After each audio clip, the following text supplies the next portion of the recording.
Madame, Monsieur, bonsoir. Merci de nous suivre dans cette nouvelle émission de Libre Antenne consacrée à l'immobilier. Je suis en compagnie des experts de la maison d'expertise. Je vous rappelle que la maison d'expertise se trouve au 28 rue Blanqui à Fort-de-France. Yannick Zozim, bonsoir. Bonsoir. Merci d'être avec nous. François Zelmat, bonsoir. Bonsoir. Content de vous retrouver, même si vous étiez là la fois dernière, mais enfin, c'est toujours avec un plaisir qu'on vous accueille sur ce plateau. Content de retrouver les téléspectateurs surtout aussi. D'accord. Vulcain Romero, bonsoir. Bonsoir à tous. Alors je rappelle, pour faire simple, mesdames, messieurs, que vous êtes tous diplômés du Conservatoire national des arts et métiers et que vous êtes tous des juristes spécialisés en droit immobilier, pour faire court, parce que vous avez tellement de diplômes et de titres derrière que je voudrais raccourcir pour aller au vif du sujet. Nous avons un invité ce soir, un invité prestigieux, un invité de marque. Et j'ai tenu à ce qu'il soit parmi nous. Carl Desbordes, bonsoir. Bonsoir. Alors, vous êtes président de la Chambre syndicale des agents immobiliers de la Martinique et vous avez été également auditeur au Conservatoire national des arts et métiers. C'est un court passage, mais c'est un passage intéressant. Intéressant, tout à fait. Ce qui caractérise le Conservatoire, oui. J'invite quand même tout le monde à suivre cette formation. Donc vous avez entendu, hein. Qu'on ait un objectif professionnel ou pas.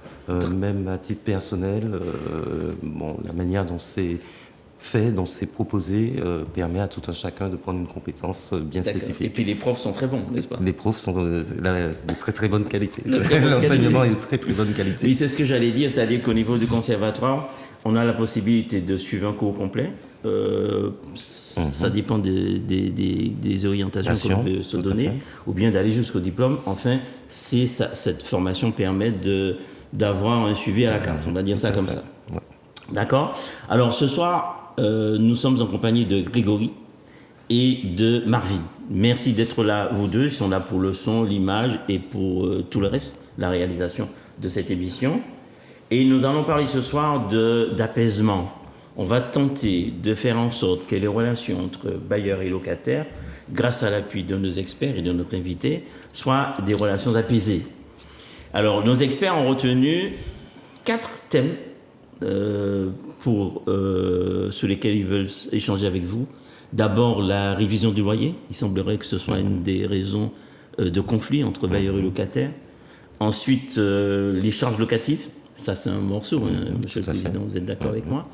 Et puis, dans la deuxième partie de cette émission, nous allons parler du dépôt de garantie, notamment de la restitution du dépôt de garantie qui pose souvent problème. Et puis, les travaux qui pourraient être à la charge du bailleur, ceux qui pourraient être à la charge du locataire. Là aussi, ce sont des nœuds à conflit. Mais on va faire en sorte que les choses se passent de manière apaisée. Alors, Président, je commence par vous. J'ai une question à vous poser. J'ai lu dans la presse quotidienne aujourd'hui que le marché de l'immobilier à Martinique a explosé.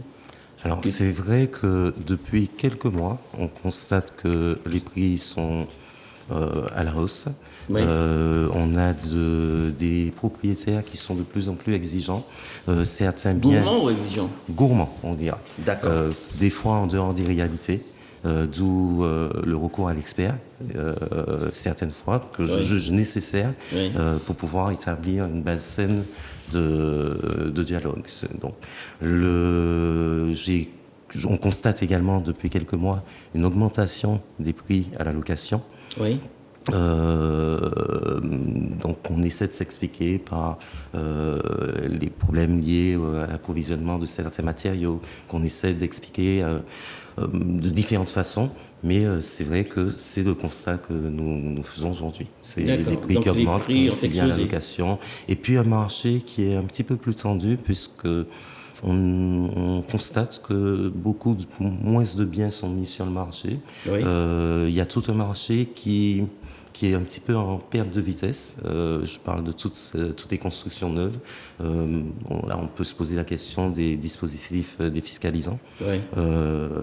Voilà. Donc, c'est vrai que cette tendance à la hausse se constate depuis quelques mois. Alors, faut-il investir dans l'immobilier aujourd'hui? Aujourd'hui, ça reste que il y a quand même plusieurs éléments favorables, tels que les taux d'intérêt qui restent toujours bas, en augmentation sensible, mais qui restent quand même toujours bas. Donc je serais tenté de dire que aujourd'hui, bon, compte tenu des perspectives un petit peu obscures à travers ce qui se passe dans le monde, que ce serait peut-être le bon moment d'investir. D'accord, ce serait le bon moment d'acheter, il ne faut pas attendre. D'accord. Attendre pourquoi? Très bien, en tout cas, on va suivre votre recommandation. Merci pour toutes ces précisions. Alors, madame, messieurs, révision du loyer. Nous sommes sur le bail à usage d'habitation principal, d'accord? Le logement loué vide, donc on ne parle pas du logement meublé, on ne parle pas des résidences secondaires, d'accord? Et à quel moment le bailleur peut-il réviser son loyer? Est-ce que moi, si je suis bailleur, je vous êtes entré dans mon local le 1er janvier, est-ce que je peux me permettre de vous dire que le 1er juillet, compte tenu de ce qui se passe en Europe en ce moment, compte tenu de la guerre et ses conséquences, le prix des marchandises qui a augmenté, je vais augmenter le loyer? Non. Non. Non. Avant de parler de à quel moment je révise la révision de loyer, savoir est-ce que je peux réviser le loyer déjà, si possible. Oui. Dans quel cadre? Vous, bailleur. Moi, bailleur. D'accord. Dans quel cadre on révise le loyer? Donc il faut que ce soit déjà notifié dans le contrat. Le contrat de bail. D'accord. À ce moment-là, on pourra réviser Quand vous le dites loyer. notifié, ça veut dire quoi? Que ce soit noté expressément dans le contrat de bail. D'accord, il y a une clause de révision dans le bail. Loyer, D'accord. D'accord. Oui. Et à ce moment-là, on pourra te dire on révise le loyer. D'accord, donc s'il n'y a pas de Si la clause, il n'y a clause pas de n'est révision. pas notée, on ne peut pas réviser le loyer. D'accord. D'accord. Ok. Alors, la révision, elle se fait comment? Donc, logiquement, c'est une convention entre les parties qui décide de la date de révision de loyer. D'accord. Alors, s'il n'y a pas de date, on considère que c'est la date, ce qu'on a dit, la date anniversaire du contrat. D'accord. Et la date d'anniversaire? C'est-à-dire, si le contrat a été fait le 2 janvier X, Oui. les révisions se feront tous les 2 janvier. Très bien, d'accord. Ok. De chaque année. Donc c'est chaque année la révision. Chaque année. Donc je ne peux C'est pas ça. réviser au mois de juillet parce que les prix des fournitures, lui, il a augmenté là, non? Non, c'est pas, D'accord. c'est pas aussi simple que ça. Donc comment on fait? Je Non, pose des pas du questions. tout. Non, pas du Très tout. bien. Pas du tout. D'accord. C'est fixé, et voilà, une date qui est fixée, la révision se fait à cette date-là. Donc chaque année, s'il y a une clause dans le bail, je peux réviser le loyer. C'est ça. D'accord. C'est Et je juste demande le- combien? Comment ça se calcule là, cette fameuse révision? Donc, alors, il y a ce qu'on appelle, je pense que techniquement dans le détail, mais c'est un indice de référence. On utilise un indice de référence, c'est l'indice de référence des loyers, et on se base dessus pour pouvoir calculer la révision du loyer. Oui. Donc, cet indice-là, de référence, il est noté dans le contrat de bail aussi également. D'accord? C'est l'ancien D'accord. indice. Et D'accord. on se base sur cet indice-là pour calculer, avec le nouvel indice, à la date anniversaire, pour pouvoir calculer le renouvellement, la révision de loyer. Par renouvellement. D'accord. Est-ce que je peux avoir un exemple chiffré pour mieux comprendre? Par exemple. Si on a un loyer de 1000 euros, par exemple, on va faire simple, 1000 euros. Oui. Donc, on a signé un contrat de bail en 2010. On va dire 2000, D'accord. non, on va dire 2017. Ah oui, ça fait D'accord. loin quand même. On dit 2017. D'accord. Je dois réviser en 2020. D'accord. Mon loyer, 3 ans après, je révise en 2020. Mettons-nous à la période. Mettons-nous Bon, alors, aujourd'hui, 2022. on a signé un contrat en 2019. D'accord. On est quelle journée? Le 28 janvier, le 28 avril 2019. 2022. 2022. Donc, on a signé un contrat le 27 avril 2019. D'accord. Donc, je dois réviser mon contrat aujourd'hui. Donc, D'accord. mon loyer de 2000 euros. Mhm. Pardon, je pense que 3 ans, on va dire en 2021. On a signé en 2021. Oui. Le 27 avril 2021, on est en 2022. Donc, je dois réviser une année après. Oui. Donc, le loyer de 1000 euros. Donc, en 2021, mon indice c'était de, on va dire, on va prendre un truc simple, hein. Mon indice c'était de 100. Oui. D'accord? Quand j'ai signé mon contrat en 2021. Là, il est de 101.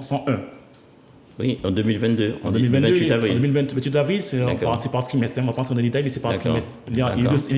de 101. D'accord. Donc, le loyer qu'on a 1000, on va Ouais. le multiplier par l'indice qu'on avait, D'accord. qui était de 100, et qu'on va diviser par le nouvel indice de 101.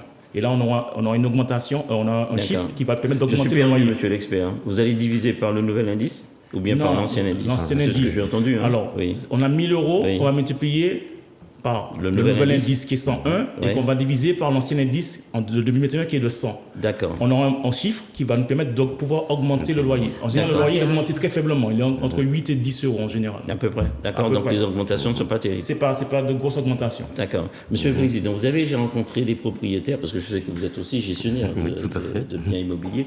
Est-ce que vous avez déjà rencontré des propriétaires qui augmentent les loyers de manière fantaisiste. Qui veulent augmenter. Qui veulent augmenter de manière fantaisiste. Aujourd'hui, c'est le rôle du professionnel, c'est de conseiller justement son client et de ne pas le mettre en difficulté. Oui. L'indice, la révision de loyer se fait à la date anniversaire du contrat. Il y a des indices qui sont publiés par l'INSEE trimestriellement, oui. Et ce sont ces indices qui nous permettent de calculer ces révisions. Oui. Donc, de manière générale, quand un propriétaire est avec un professionnel, c'est justement pour avoir ce type de conseil, pour éviter de se retrouver dans des conflits avec son locataire. D'accord. Voilà. Alors, si je comprends bien, vous dites aux gens, si vous voulez réviser votre loyer, il faut vous aller chez un professionnel. C'est pas si simple que ça. C'est pas tout à fait ce que vous voulez dire, mais vous avez sous-entendu. Mais avec un professionnel, c'est beaucoup mieux. D'accord. Voilà. Très bien. Qu'est-ce qu'on peut dire d'autre au sujet de la révision des loyers? Donc, on a dit que c'est à la date anniversaire du contrat. C'est ça. Et qu'il faut obligatoirement qu'il y ait une clause d'annexation de le bail. Ouais. Alors, oui. On peut rajouter aussi que, certes, il y a une révision de loyer qui est faite à chaque date d'anniversaire, mais ce qu'il faut dire aussi, c'est que le bailleur doit manifester sa volonté de réviser. Il doit le dire. D'accord, c'est-à-dire que vous devez réviser le bail, le loyer au 28 avril, vous ne demandez pas, tant pis pour vous. Tant pis pour vous. D'accord, le loyer ne sera pas révisé. Le loyer ne sera pas révisé parce que donc le locataire n'a pas. Voilà, même noté dans le contrat, attention. Même noté dans le contrat. Il ne va pas faire le calcul lui-même pour dire je sais que mon loyer a augmenté. Exactement. Tant pis pour vous qui n'avez pas demandé. C'est ça. Et ça peut durer combien de temps cette affaire-là? Si vous n'avez pas demandé sous l'année, c'est si l'année, la prescription c'est 1 an. Si vous n'avez pas demandé sous l'année, vous perdez l'année. Ouais. D'accord. D'accord. C'est 1 an la prescription. D'accord. Par contre, vous avez la possibilité, même si vous n'avez pas demandé à date anniversaire, au cours de l'année, vous avez la possibilité de demander la révision. D'accord. Donc vous n'avez pas demandé pour le 28 avril. Vous demandez 6 mois après, oui. Vous pouvez le faire. D'accord. Par contre, cependant, vous perdez 6 mois. La révision se fera à la date où vous l'avez demandé. D'accord. Il n'y a pas de rétroactivité en fait de la révision. D'accord. En matière. Alors, on a parlé effectivement de la révision du bail d'habitation. Oui. Mais je pense que c'est quand même bon pour les téléspectateurs qu'on puisse vraiment recadrer un peu ce qu'est un bail d'habitation. Oui. Dans quel cadre on le fait, la protection qui est inhérente à ce bail, pour qu'il quand même puisse quand même avoir souvent dans la pratique, il y a des questions qui sont posées et voilà, et je pense que c'est vraiment important de recadrer. Donc il faut savoir que le bail d'habitation est régi par la loi du 6 juillet 1989. C'est un bail qui protège particulièrement le locataire. Donc je n'ai pas intérêt à louer pour un bail 6 juillet 89 alors si je suis propriétaire. Alors généralement, oui, généralement c'est plus contraignant pour le propriétaire parce que ça tend à protéger l'habitation, le logement. Ah, le logement. Celui qui vient et qui... Parce qu'il faut savoir, le bail d'habitation, c'est un cas bien spécifique, c'est lorsqu'on loue un bien d'habitation à usage principal, oui. Nu, c'est-à-dire sans meubles. Oui. On le distingue notamment de la location à coût du jour, la location meublée. D'accord. Le bail d'habitation a une durée minimum de 3 ans. Parce que souvent aussi dans la pratique, on rencontre des personnes qui veulent faire des baux d'habitation en mettant une durée d'1 an. D'accord. Donc minimum... 1 an c'est possible, attention. 1 an c'est possible sous certaines conditions. Oui, certaines conditions, mais la règle générale du bail d'habitation, c'est 3 ans. Oui, on est d'accord. Donc minimum c'est 3 ans, mais il faudra nous expliquer. Je serais tenté de dire que la location meublée aussi a été intégrée à usage d'habitation principale, a été intégrée dans la loi du 6 juillet 89. Donc aujourd'hui qui obéit à des règles qui sont plus ou moins communes, sauf en matière de dépôt de garantie, en matière de congé, voilà. Mais sur les règles de révision, on est sur la même base. D'accord. Donc on disait que le bail, c'est durée minimum 3 ans. 3 ans. D'accord, ça peut être plus que 3 ans. Si le propriétaire est une personne physique, si le propriétaire est une personne morale, c'est-à-dire une société, la durée, c'est 6 ans minimum. D'accord, donc 3 ans minimum pour quelqu'un comme vous et moi. Voilà. Et 6 ans minimum pour une société ou une association. Voilà. D'accord. Pour le bailleur, c'est le bailleur. Pour le bailleur, voilà, qui a cette contrainte-là, qui supporte cette contrainte-là en fait de durée de 3 ans. D'accord, mais le locataire est obligé de rester là dans tous les 3 ans ou les 6 ans? Non, le locataire a possibilité au cours de bail de donner congé. D'accord, et tous les combien il peut donner congé? À tout moment. À tout moment. Ouais, mais D'accord. moyennant un préavis. Le préavis, donc, le préavis de combien? Il est de 3 mois en principe, mais comme en droit français, il y a toujours un principe et des exceptions. Des exceptions, Donc, il y a un certain nombre de 3 mois, il y a conditions aussi. qui peuvent faire Réduire que le un préavis mois, soit réduit à un mois. D'accord, mais c'est pas 8 jours. 8 jours, Pas non. 8 jours, D'accord. On parle de préavis normal 3 mois, Oui. préavis réduit 1 mois. Dans certaines D'accord. conditions, si c'est pour effectivement le cas d'une mutation, Oui. dans le cas d'une raison médicale, Oui. et puis. Pour Le les travaux, locataire pour âgé de plus de le 100. bailleur a besoin de récupérer son logement pour y faire les travaux. Non, je parle vraiment du locataire Ah, qui d'accord. donne, Ah, d'accord, le locataire, qui d'accord. donne son préavis en Ah fait. oui, d'accord, ok. Donc, il veut s'en aller. Il veut s'en aller. Il D'accord. faut savoir que ça aussi, puisqu'on parlait effectivement des rapports locataire-bailleur, c'est également une source de conflit. D'accord. Parce qu'un locataire peut t'amener par exemple à demander un préavis réduit qui sera refusé par le bailleur, Oui. considérant qu'il ne rentre pas dans le cadre. Mais dans le cadre légal, D'accord. lui permettant d'accéder à ce préavis réduit. D'accord. Et ça arrive. Ben ça arrive, hein, il y a du contentieux dessus. D'accord. Je sens que ce sont des choses que vous avez. Ah oui, c'est des choses que. Non. Ben oui, je vous donne un Ils ont exemple. vécu, qu'il a vécu peut-être. Ah, qu'il a vécu. Un vécu personnel, je sais pas, je pose Pas la question. forcément personnel, mais un vécu dans ma pratique. Oui. Ben, j'ai un propriétaire, un bailleur. Le locataire a donné un préavis réduit pour cause de mutation. Oui. La mutation avait eu lieu en réalité en septembre. Mhm. Le locataire a donné un préavis réduit pratiquement 6 à 7 mois après, en voulant jouer sur cette c'est la mutation-là. durée, Le propriétaire, bien évidemment, a refusé. Oui. C'est par tout contentieux et le locataire a perdu. Donc, il fallait le faire avant. Il fallait le faire, soit au moment Soit au moment- parce qu'il faut quand même une certaine concomitance entre le moment où vous faites le congé pour la mutation et le moment où effectivement vous demandez. D'accord. Donc, le propriétaire est allé jusqu'à vérifier. Ah ben oui. Il n'a pas vérifié. Il a attaqué le locataire sur le fondement que son préavis réduit n'était pas valable. D'accord. N'était pas valable puisqu'il y avait une trop longue distance entre le moment réellement où effectivement il y a eu la mutation et le moment où il a donné le congé sous cette raison-là en fait. D'accord. Ok. D'accord. Et l'enjeu est quand même peut-être important. Si un loyer de 1 000 €, Oui. vous comprendrez bien que quand il y a un préavis réduit, vous allez payer 1 000 € vous partez. Oui. Mais si c'est 3 mois de préavis, il faut C'est payer 3 000 €. Donc Ouais. l'enjeu c'était de Embêtant. 3 000 € par exemple, dans un cas D'accord. comme ça. Donc c'est quand même un cas très important, il faut D'accord. spécifier. Alors, pour suivre votre raisonnement, nous étions en train d'expliquer ce que c'est que le bail d'habitation. Le bail Oui, d'habitation. on a parlé de la durée. D'accord. Oui. Et ensuite. Donc il y a la durée. Il y a aussi une particularité du bail d'habitation que très peu de personnes ont, mais qui effectivement c'est une réalité. C'est toutes les problématiques effectivement du congé donné par le bailleur. On a toujours l'impression en tant que propriétaire qu'on peut récupérer librement son logement, Oui. le local, enfin l'appartement, le bien immobilier, Oui. à l'issue du bail. Alors que c'est pas vrai. Dans le Le bail, de- c'est 3 ans. Oui. Le locataire bénéficie d'un droit au renouvellement. D'accord. Le bailleur peut récupérer son bien seulement pour 3 raisons spécifiées par la loi du 6 juillet 89. D'accord. C'est-à-dire soit pour une raison... alors, Pour vendre. soit c'est pour vendre, à ce moment il doit donner un congé pour vendre, Au soit c'est locataire. pour y habiter, lui, Oui. ou Oui. ses enfants, Oui.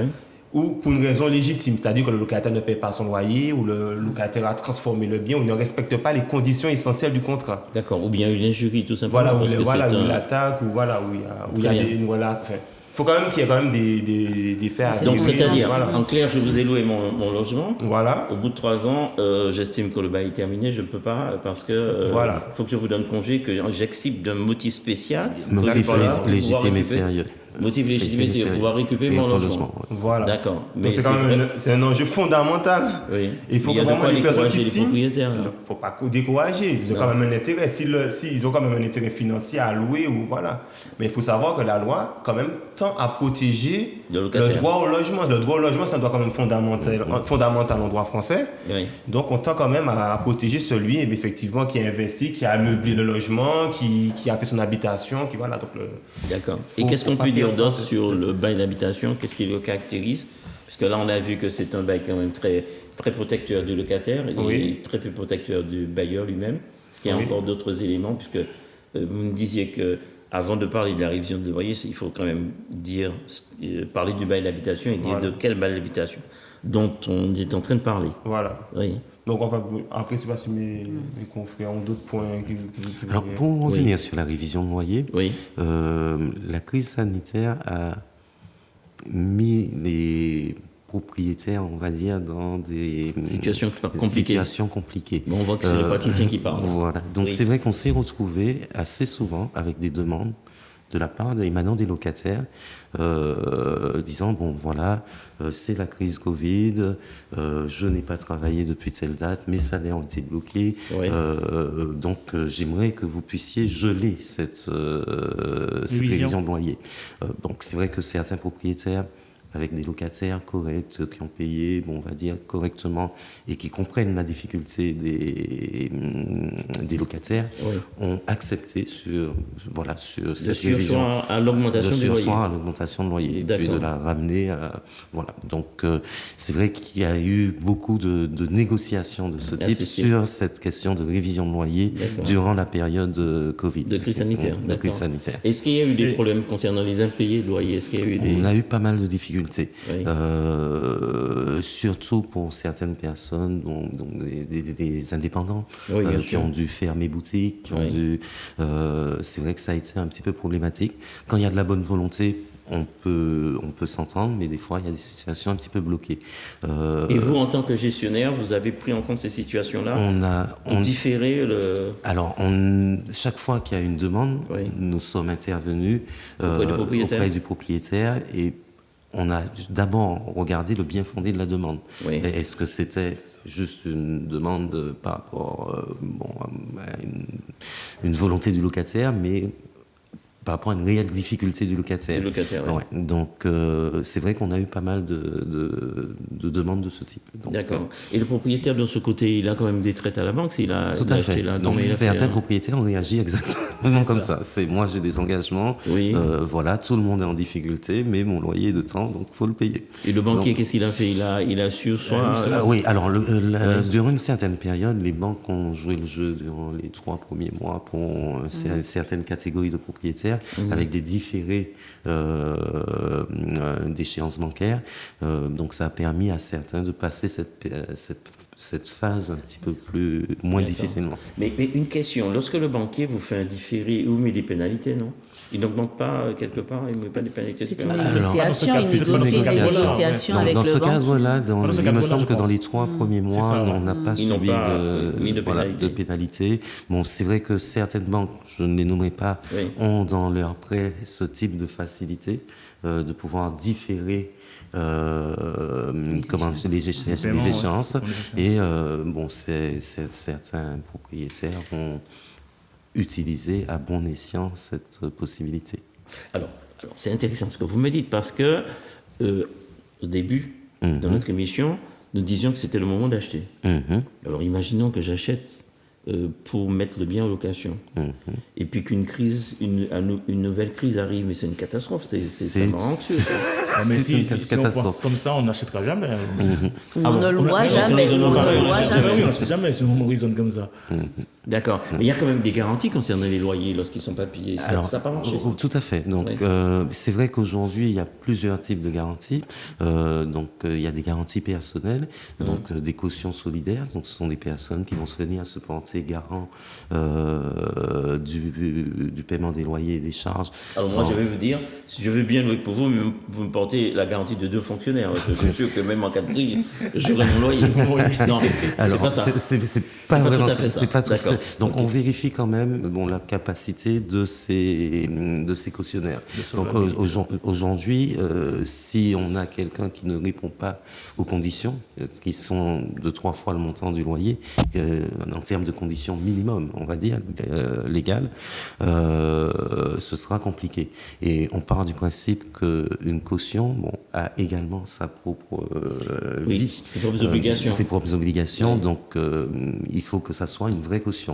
Et en dehors des cautions, il y a les assurances. Voilà, en dehors des cautions, donc on a les assurances, donc les garanties de loyers impayés.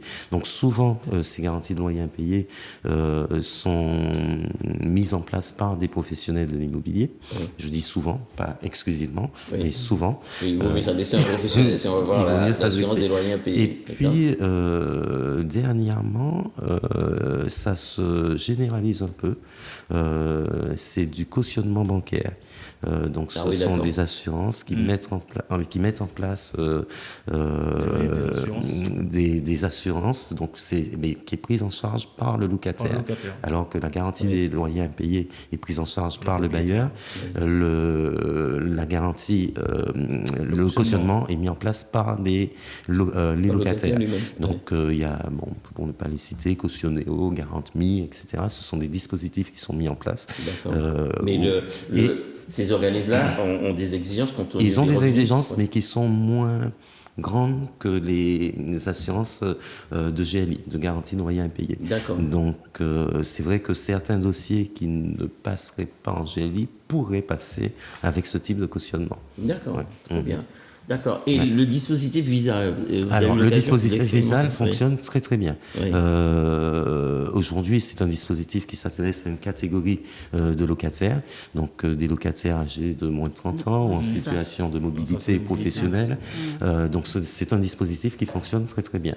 Mais il n'y a pas d'exigence particulière pour bénéficier du dispositif. On ne vous demande pas 3 mois de loyer On ne demande pas 3 mois, mais c'est vrai que si les revenus sont trop faibles, si le reste à vivre est trop important, et n'est pas assez important, ça ne marchera pas. Ça ne marchera pas. Donc il y a quand même des critères minimums pour pouvoir adhérer à ce dispositif. D'accord. Quelque chose d'autre à rajouter parce qu'on a commencé à parler du bail, puis on a un peu coupé je vous ai un petit peu coupé la parole. Non, c'est bon, non, voilà. Très bien. Je pense qu'on a pu reparler des choses. Très bien. Je sais que vous êtes président, je m'adresse à vous particulièrement, parce que c'est tellement rare de vous avoir, je profite de l'occasion. Je sais que vous êtes aussi membre de la commission de conciliation. De conciliation, effectivement. On appelait ça avant la commission départementale des rapports locatifs, voilà. Ouais, et c'est devenu la commission départementale de conciliation. De conciliation, tout à fait. Alors, cette commission-là, est-ce qu'elle a vocation à intervenir lorsqu'il y a un conflit concernant la révision du loyer? Est-ce que c'est dans ses rôles? Alors, en principe, les champs de litiges concernés, c'est l'état des lieux, dépôt de garantie, charges locatives, les réparations, les caractéristiques de décence. Voilà, on intervient principalement sur cela. Donc, lorsqu'il y a une augmentation de loyer qui peut paraître abusive, la commission départementale de conciliation. C'est départemental, c'est bien ça? Départemental, oui. Départemental de conciliation, on n'a pas vocation à la saisir. On peut la saisir sur un problème de loyer, sur un problème de... Mais je parle de la révision de l'augmentation qui peut paraître... abusive. Oui. Donc on peut la saisir. On peut la saisir quand même. D'accord. C'est intéressant à savoir. Mais comment on fait pour la saisir, cette commission? Alors, on adresse un courrier à la DEAL, à l'attention de la commission de conciliation. Tout simplement. Et on explique, on joint un certain nombre de pièces justificatives et... voilà. D'accord. Et puis la commission va statuer. On aura l'occasion, j'espère, de recevoir les membres de la commission. Donc, je pense que donc, je fais passer le message à travers vous. C'est une invitation que nous accepterons volontiers. Très bien, merci beaucoup. Messieurs, j'ai un bail de location. Il y a une clause de révision dans le bail, mais il n'y a rien concernant l'indice de référence, l'indice de révision. C'est-à-dire, c'est un exemple, comment dirais-je, type imprimé type que j'ai acheté dans le commerce, et puis j'ai oublié de remplir vous savez, la partie concernant les 10. Je peux réviser quand même ou pas? Oui. Oui? Alors, expliquez-moi ça. Mais alors, ce qui va se passer, c'est qu'on va prendre en compte, en fait, le dernier indice connu au moment de la signature du bail. Quoi. Ah d'accord, qui va servir d'indice de base? De base pour le calcul de la révision. Pour la révision, d'accord. Voilà, donc, c'est pas un souci, mon client n'a pas commis d'erreur, il peut s'en sortir. Normalement, oui. Non, président, vous n'êtes pas tout à fait d'accord. Pas totalement, puisque c'est une volonté des parties. Et le fait peut-être de n'avoir pas... Je pense qu'il y a une appréciation qui sera, dans un litige, que ça sera apprécié par... parce que la volonté des parties ne s'est pas exprimée clairement. Il y a quand même la clause d'indexation. Mhm. Il y a quand même la clause d'indexation. Mais simplement, on n'a pas dit sous quel indice que va se faire la révision. D'accord. Donc là, non, ça, s'il y a la clause d'indexation, il n'y a pas de souci. Alors, mais le fait d'avoir occulté une partie de ça, je n'ai pas la réponse à proprement parler. Mais je pense que ça peut être discuté. Puisque c'est une question. On va poser la question au professeur tout à l'heure pour savoir si lorsque il n'y a pas de clause de révision, on peut quand même réviser le loyer. On va voir ça avec le professeur dans un petit moment, parce qu'il sera parmi nous dans quelques instants. Vous allez dire, donc pour aller plus loin, donc, vous avez parlé de la clause inscrite, sauf l'indice. Donc pour aller plus loin, on pourrait dire que même tout à l'heure, Roméo Vulcain disait tout à l'heure que la loi 89 protectrice du locataire. Donc je conseille aux bailleurs, justement, par rapport à ça, de toujours faire attention quand ils remplissent le bail. Donc de faire attention au fait d'insérer cette clause-là dans le contrat, la clause d'indice, et de faire aussi attention au fait qu'ils doivent faire la demande, comme on a dit tout à l'heure, de la révision. Pour la révision, bien sûr. D'accord. Tant pis pour lui s'il ne fait pas la demande. Voilà. Et tout le temps n'est pas fait, on ne révise pas. Voilà, c'est ça. S'il arrive en retard, il va perdre des années, les mois qu'il n'a pas pu faire. C'est ça. D'accord. Et pour aller plus loin, par rapport à ce que je disais, donc vous avez parlé de clause tout à l'heure, mais même lorsqu'il n'y a pas de clause ni d'indice dans le contrat, il y a possibilité pour qu'il y ait une révision de loyer, simplement parce que si le propriétaire lui-même augmente le loyer, et que le locataire paie régulièrement, 10 ans, 15 ans, 20 ans, on considère qu'il a accepté la révision de loyer. D'accord. Même sans absence. Oui, bien sûr. Voilà, il faut quand même une certaine durée. 10-15 ans, je dis. Même en absence de clause dans le contrat. D'accord. Donc le juge va considérer qu'il a accepté la révision. D'accord. Acceptation tacite. C'est grave ce que vous dites, parce que vous êtes en train de dire aux gens... Non, je ne dis pas ça aux gens. C'est un cas. C'est une réalité, voilà. C'est un cas. Je ne dis pas, c'est un cas. Oui, non, mais je fais confiance à votre technicité. Je sais que vous êtes un expert en la matière. Mais j'entends dans ce que vous dites que même s'il n'y a pas de clause de révision... je peux augmenter une augmentation. Il y a une possibilité, bien sûr. Et tant pis pour le locataire s'il paye. Pas tant pis, il faut qu'il fasse attention. Il faut qu'il fasse attention. Qu'ils se disent, voilà. S'il constate effectivement une augmentation, le premier réflexe qu'il devrait avoir, c'est de vérifier si dans son bail, il y avait vraiment une clause lui permettant au bailleur d'augmenter. Le conseil que je lui donne, c'est de venir voir un professionnel et lui dire, j'ai une augmentation, est-ce que c'est normal? Monsieur l'expert, ce que j'aime beaucoup avec vous, c'est qu'à chaque fois qu'il y a un problème, vous venez me voir. Mais oui, est-ce que c'est normal, j'ai une augmentation de loyer? Là, on pourra lui dire. On va leur donner une orientation d'abord. L'orientation, c'est ça. Vous avez une augmentation du loyer. Le propriétaire vous envoie un courrier disant voilà, je souhaite augmenter le loyer. Ou vous parce que vous n'avez pas de votre propre chef. Il ne va pas vous dire je souhaite augmenter le loyer. Il va vous dire qu'à partir du 1er avril, le loyer passe le temps à temps. Voilà. En général, il n'est pas si doux que ça. Voilà, effectivement. C'est son bien qui lui appartient. C'est sûr. On commence à bien faire. Voilà, c'est ça. On verra ça tout à l'heure. Le premier réflexe, c'est de vérifier s'il y a une clause d'indexation au sein du bail. Pour ça, il faut que le locataire le sache, c'est ça. Mais on lui dit ça, mais je dois lui dire aux téléspectateurs, à ceux qui nous écoutent, il faut lui dire, là, d'accord. à ceux qui nous regardent ce soir, s'il y a une augmentation de ce type, vérifiez quand même qu'il y a la clause. S'il n'y a pas de clause, il prend faire. S'il n'y a pas de clause, vous ne payez pas, vous refusez. D'accord. Il n'y a aucun moyen de vous... Voilà. Tant pis pour lui. Alors ça arrive souvent dans ce qu'on appelle les beaux verbaux, on est d'accord. C'est-à-dire que vous avez des gens qui se permettent de faire des locations, mais sans faire de contrat de location. C'est ça, ça se faisait. Ils ne pourront pas réviser le loyer, tant pis pour eux. D'accord. C'est ça. Très bien. Ensuite, viendra le calcul. On a expliqué plus ou moins la formule. Si effectivement vous ne maîtrisez pas la formule, à ce moment-là, vous pouvez voir avec un expert qui refasse le calcul avec vous, vérifier si le propriétaire a bien respecté l'IRL. Au moment Enfin, le calcul pour l'augmentation, s'il a bien respecté l'indice, il n'a pas augmenté de façon forfelue le loyer. Donc, je voulais vous poser une question, mais avant de vous poser votre question, Monsieur le Président, ma question est la suivante. L'indice ne descend pas? Il ne fait qu'augmenter? S'il descend, je ne peux pas diminuer le loyer? C'est très rare. Oui, c'est très rare. Mais bon, moi, à ma connaissance, c'est en 2009 ou 2010 que j'ai vu des indices baisser. Voilà, mais les propriétaires ont baissé les loyers ou pas? C'est pas. Ils doivent le faire. Ils devraient le faire. Ils l'ont pas fait. Je pense pas qu'il l'ait fait pour la plupart. D'accord, c'est pour ça que Guillaume a laissé un professionnel.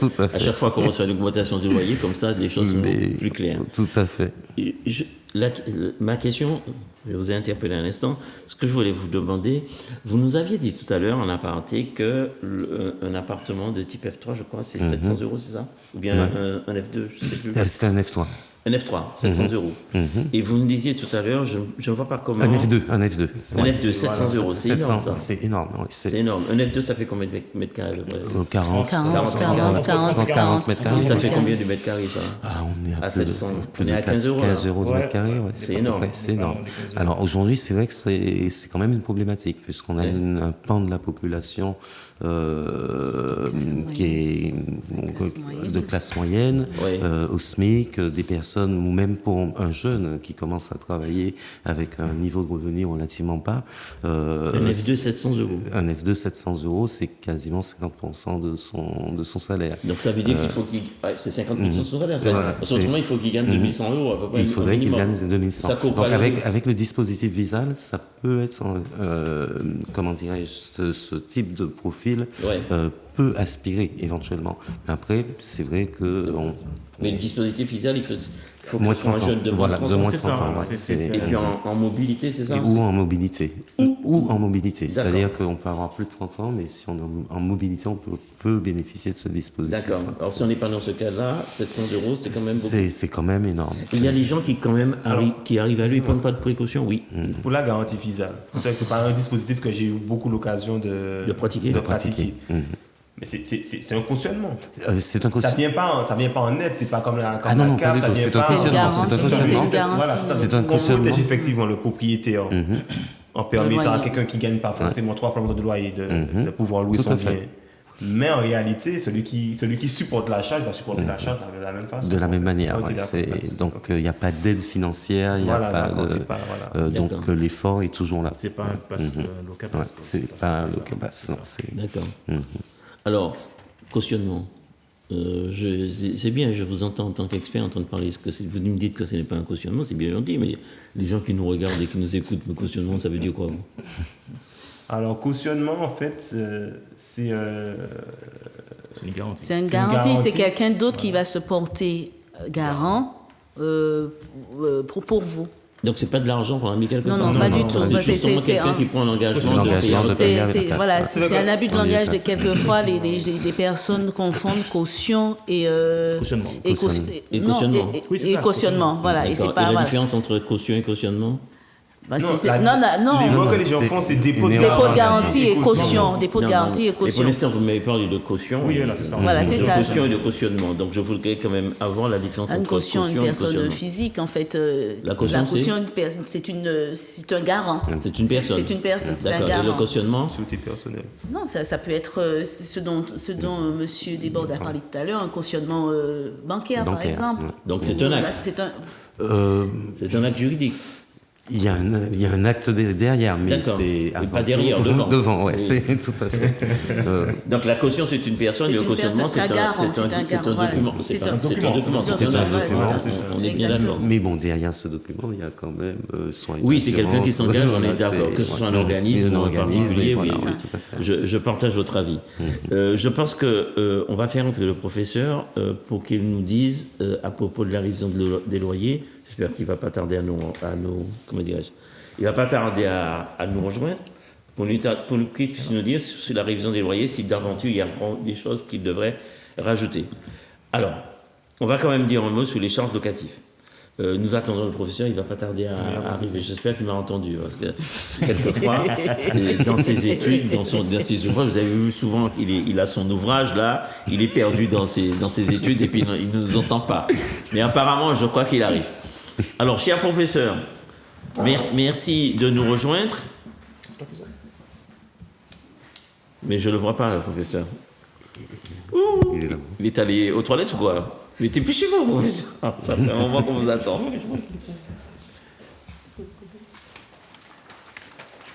Merci d'être là.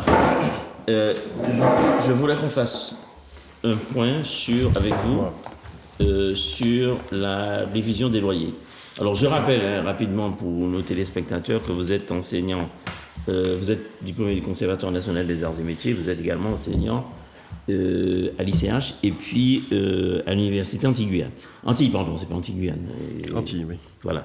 Alors, sur cette question de la révision des loyers. Est-ce que nous avons tout dit en faisant notre tour de table, ou bien est-ce qu'il a manqué quelque chose que nous n'avons pas dit, que vous avez pu voir dans vos écrits?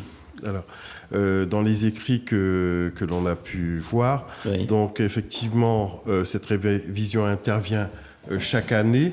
Oui, elle est convenue entre les parties, vous l'avez dit. Très bien. Ou à défaut, au terme de chaque année, au terme de chaque année, du contrat. à la fin du contrat. Oui, ça, on l'a dit aussi. Ça, Mais moi, ce vous que je l'avez veux dit savoir, c'est qu'est-ce qu'on n'a pas dit. Alors, qu'est-ce que vous n'avez pas dit?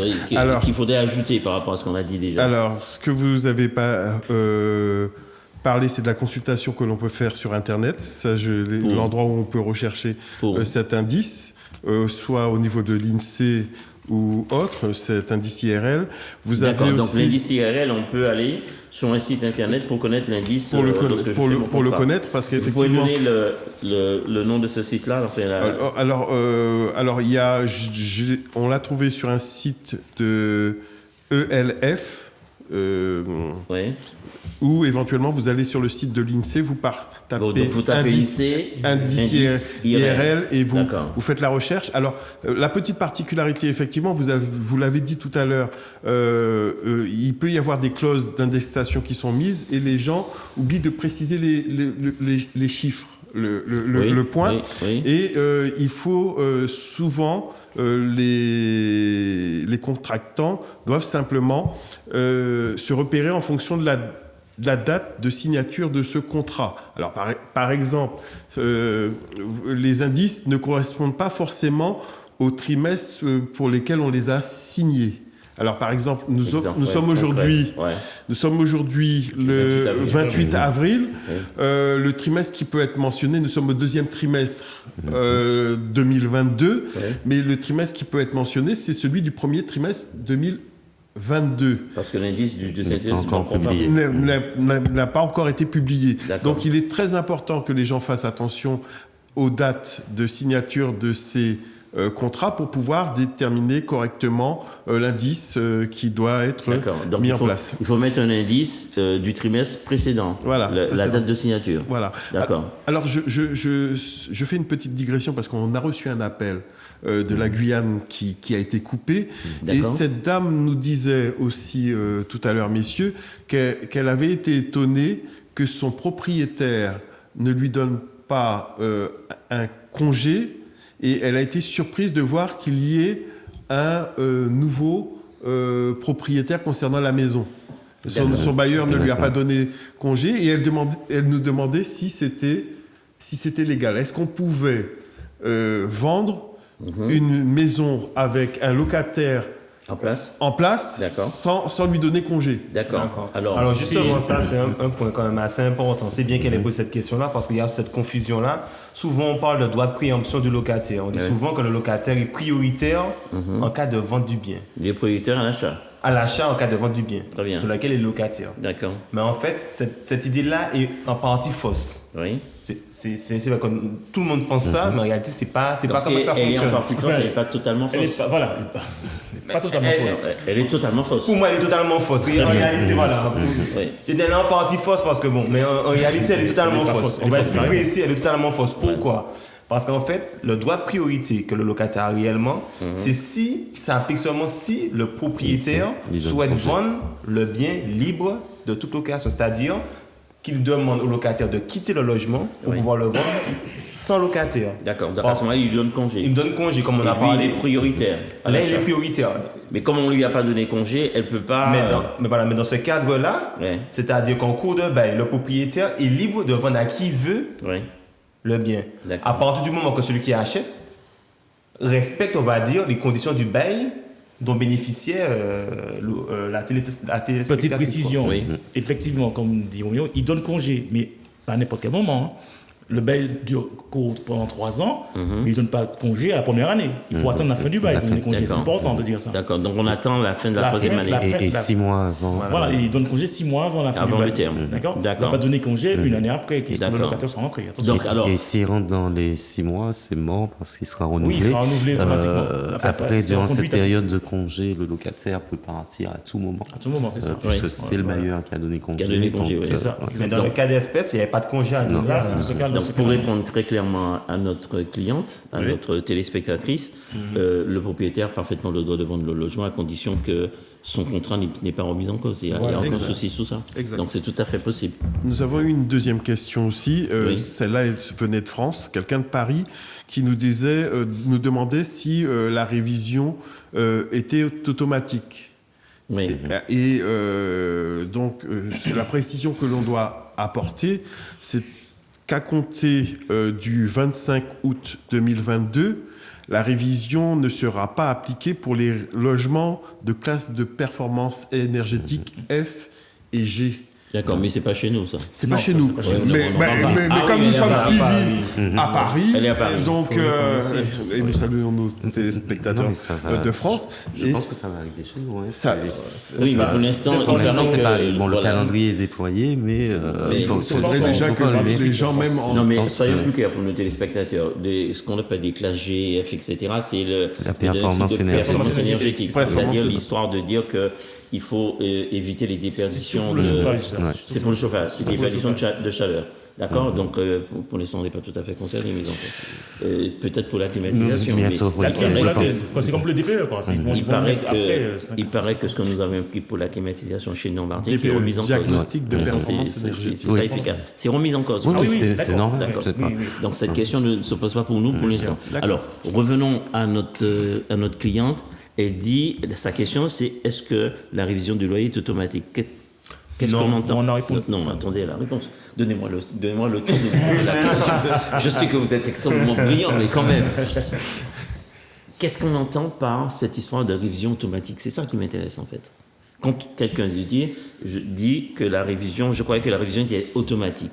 Qu'est-ce que cette personne veut entendre par là? Il n'y a pas besoin de la demander. Voilà, c'est ça. Il faut savoir qu'avant, parce qu'on a parlé de régime dans lequel, pour qu'il y ait une révision, il faut que le bailleur fasse la démarche annuellement de demander la révision. S'il ne le fait pas, on considère qu'il a renoncé à son droit d'obtenir cette révision-là. D'accord. Mais il faut savoir qu'avant, c'est depuis 2015, je crois que ça a été mis en place. C'est la loi 2014, voilà, ça a été mis en place. Mais avant ça, il faut savoir que les clauses, on parle de clause d'échelle mobile, clause d'indexation, s'appliquaient automatiquement.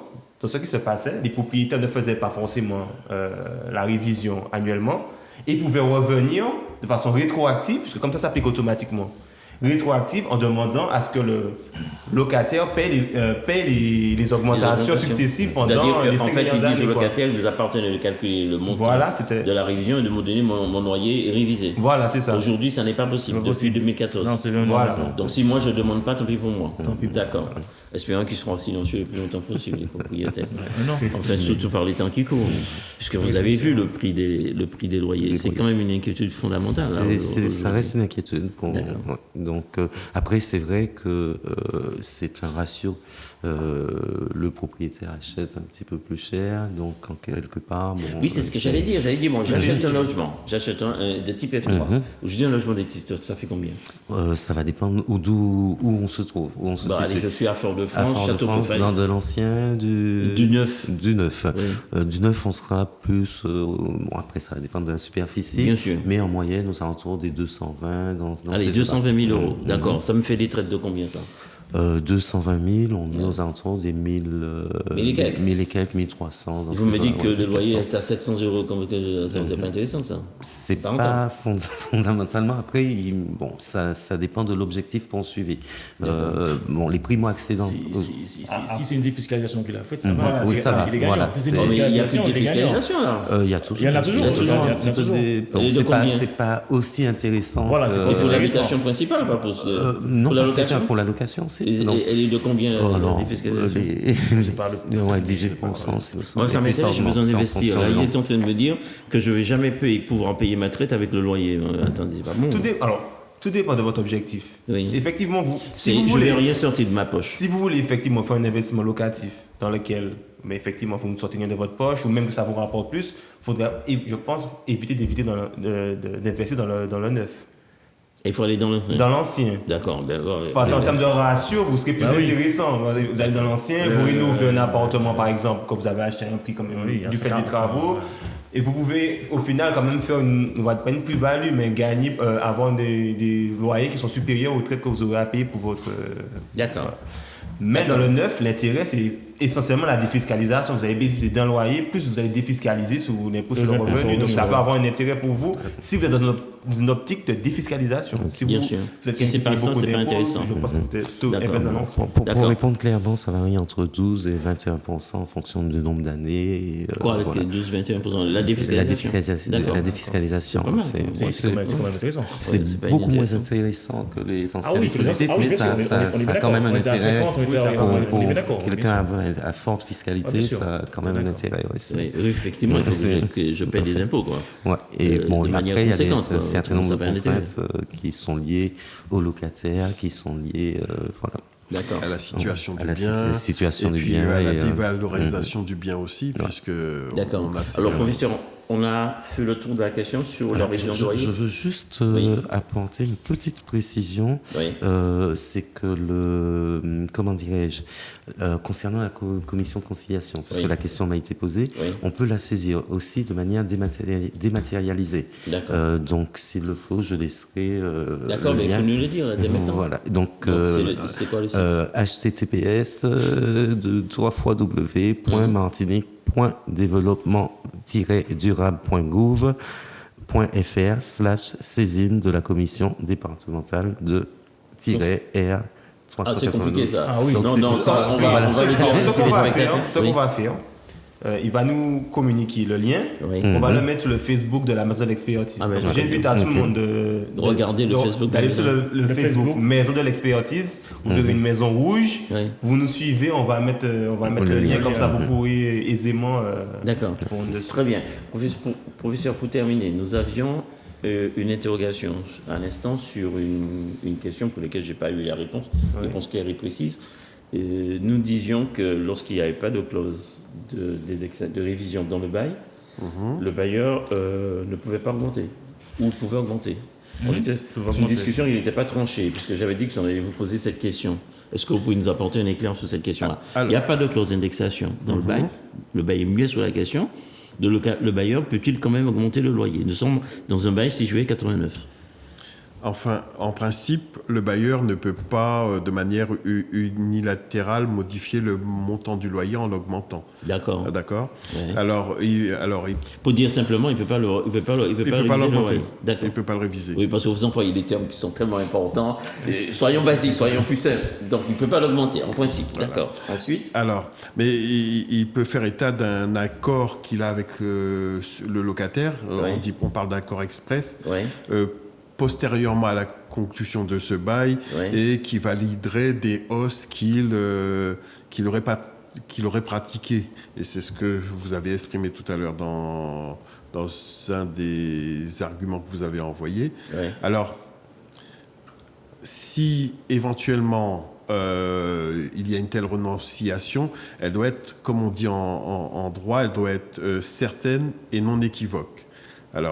C'est-à-dire C'est-à-dire que certaines juridictions retiennent que le silence du locataire vaut acceptation De l'augmentation. dès lors que celui-ci a réglé les loyers. D'accord. Voilà. D'accord, mais c'est une période assez longue. quand même. Alors, par une période de 10-20 ans. D'accord. Donc, alors, on va faire simple. C'est-à-dire qu'il n'y a pas de clause dans le bail d'augmentation. Donc, si le bailleur peut dire que le locataire était d'accord pour accepter l'augmentation que je lui ai demandé, ça passe. Donc, la fameuse clause express, c'est le fait que le locataire lui-même s'acquitte de la révision. Mais en fait, comment dirais-je, il faut quand même une certaine période parce qu'il peut l'avoir fait de manière tout à fait naïve, sachant qu'il ne pouvait pas savoir qu'il La n'avait pas à payer. jurisprudence, on a vu, les décisions des tribunaux, c'est sur des périodes de 10 à 20 ans. C'est comme des périodes quand même assez relativement longues. Donc, D'accord. Donc, il ne faut pas jouer avec ça, en fait. Donc, il vaut mieux Il vaut éviter. mettre sa clause La dans le règle, bail. c'est il faut la clause. S'il n'y a faut- pas de voilà. clause, il n'y a pas d'augmentation. Pas d'augmentation. D'accord. Eh bien, je vous propose une petite interruption et on se revoit dans quelques instants. On va parler du dépôt de garantie à ce moment-là. À tout à l'heure.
Merci d'être encore avec nous.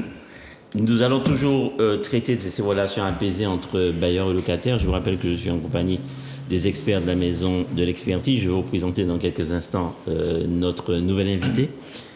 Et nous allons parler du dépôt de garantie. Mais avant de vous parler du dépôt de garantie, bon, c'est la moindre des choses. Je souhaiterais vous présenter notre invitée, Clarissa Zoror. Clarissa Zoror qui a un parcours assez exceptionnel. C'est jeunesse nous, hein, comme on dit. Et après un BTS bâtiment public, c'est ça? Travaux publics. Travaux publics, pardon. Elle a fait une licence au CNAM, au Conservatoire national des arts et métiers, une licence génie civil, autant que je m'en souvienne.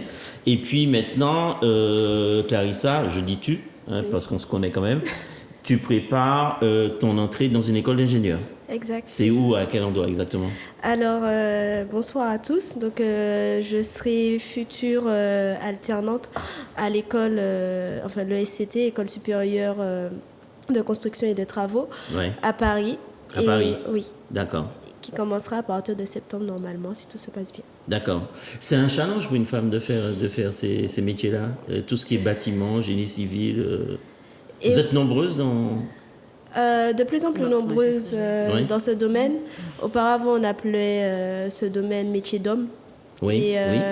pour moi, mon challenge était de me prouver que la femme aussi a sa place dans le fameux domaine métier d'homme. D'accord. Je sais aussi que c'est une sportive, hein, très engagée, parce qu'elle fait du rugby. Ailier, c'est ça? Élière, oui, exact. Ailière, on dit ailière, d'accord. Oui. Ailière droite, gauche? Élière, enfin... Non, il n'y a pas ça. D'accord, très bien. Alors, nous allons parler, trêve de plaisanterie, nous allons parler du dépôt de garantie. Mesdames, messieurs, quel est le montant? Nous sommes toujours dans le cadre de location du logement d'habitation principale, logement à louer nu, de préférence, d'accord? Quel est le montant du dépôt de garantie? Combien je peux demander au locataire comme dépôt de garantie? J'ai un loyer de 1 000 €. Je peux lui demander combien? Vous avez, alors je me Oui. permets, Oui. vous avez normalement au maximum un mois, enfin le montant de 2 mois de loyer. D'accord, À donc c'est 1 000 € que je peux lui demander en dépôt de garantie? Normalement, oui. D'accord. C'était pas 2 000 avant? C'était pas 2 mois? Ouais, c'est depuis 2008, ça, non, ça a changé. Depuis 2008, on est passé à 1 000 €. Passé à un mois. C'est quand même catastrophique, faut qu'ils sortent de loi de 6 juillet 80. C'est pas intéressant pour les bailleurs. Qu'est-ce que je fais avec un mois de dépôt de garantie? Parce que si le locataire ne paie pas, C'est ça. Le problème, enfin, Oui. mais vous pensez au bailleur, mais vous pensez au locataire aussi. Il a un loyer à payer, 2 mois. On considère qu'il passe par une agence. Oui. Donc il a les honoraires d'agence à payer. Oui. 2 Le mois de locataire. loyer. Le locataire. Hein. Oui. 2 mois de loyer à Les payer. honoraires d'agence, c'est pas énorme. Et Pour le lo- locataire. Maintenant, c'est peut-être pas énorme, mais avant, c'était énorme. Oui. Du temps des 2 mois. Oui. Le loyer à payer, l'honoraire d'agence et 2 mois de loyer. C'est énorme pour un locataire. Hein. D'accord. Pour rentrer dans les lieux, simplement. D'accord. Donc, Ok. Mais c'est bien pour ça qu'on est passé à un mois. Et puis, c'est pas une obligation non plus. C'est-à-dire que le dépôt de garantie peut être demandé, mais en fait, c'est un accord entre les parties. Il faut que ce soit aussi notifié dans le bail. contrat, dans le D'accord. bail, bien Donc sûr. je peux lui demander un demi-loyer à titre de dépôt de garantie. Oui, bien sûr. Oui, c'est pas interdit. Donc ça C'est dépasse D'accord, pas c'est interdit. un mois maximum, c'est bien ça. Maxi. D'accord. Ok. Et il faut qu'il y ait une clause dans le bail ou bien si je fais un bail, je lui demande de me payer ça de main à main. Il n'y a pas d'écrit. C'est obligatoire normalement. C'est obligatoire. Oui.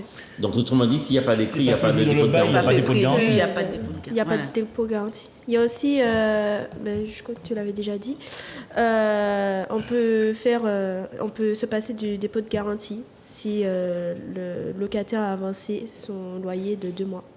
Au minimum. C'est-à-dire, en clair, Clarissa, le locataire a avancé son loyer de 2 mois. C'est-à-dire qu'il a payé. Il a payé, Il a payé en avance Oui. son loyer, Oui. donc du coup il peut être exonéré de Donc, son il n'aura dépôt pas, de je ne peux pas garantie. lui réclamer le dépôt de garantie.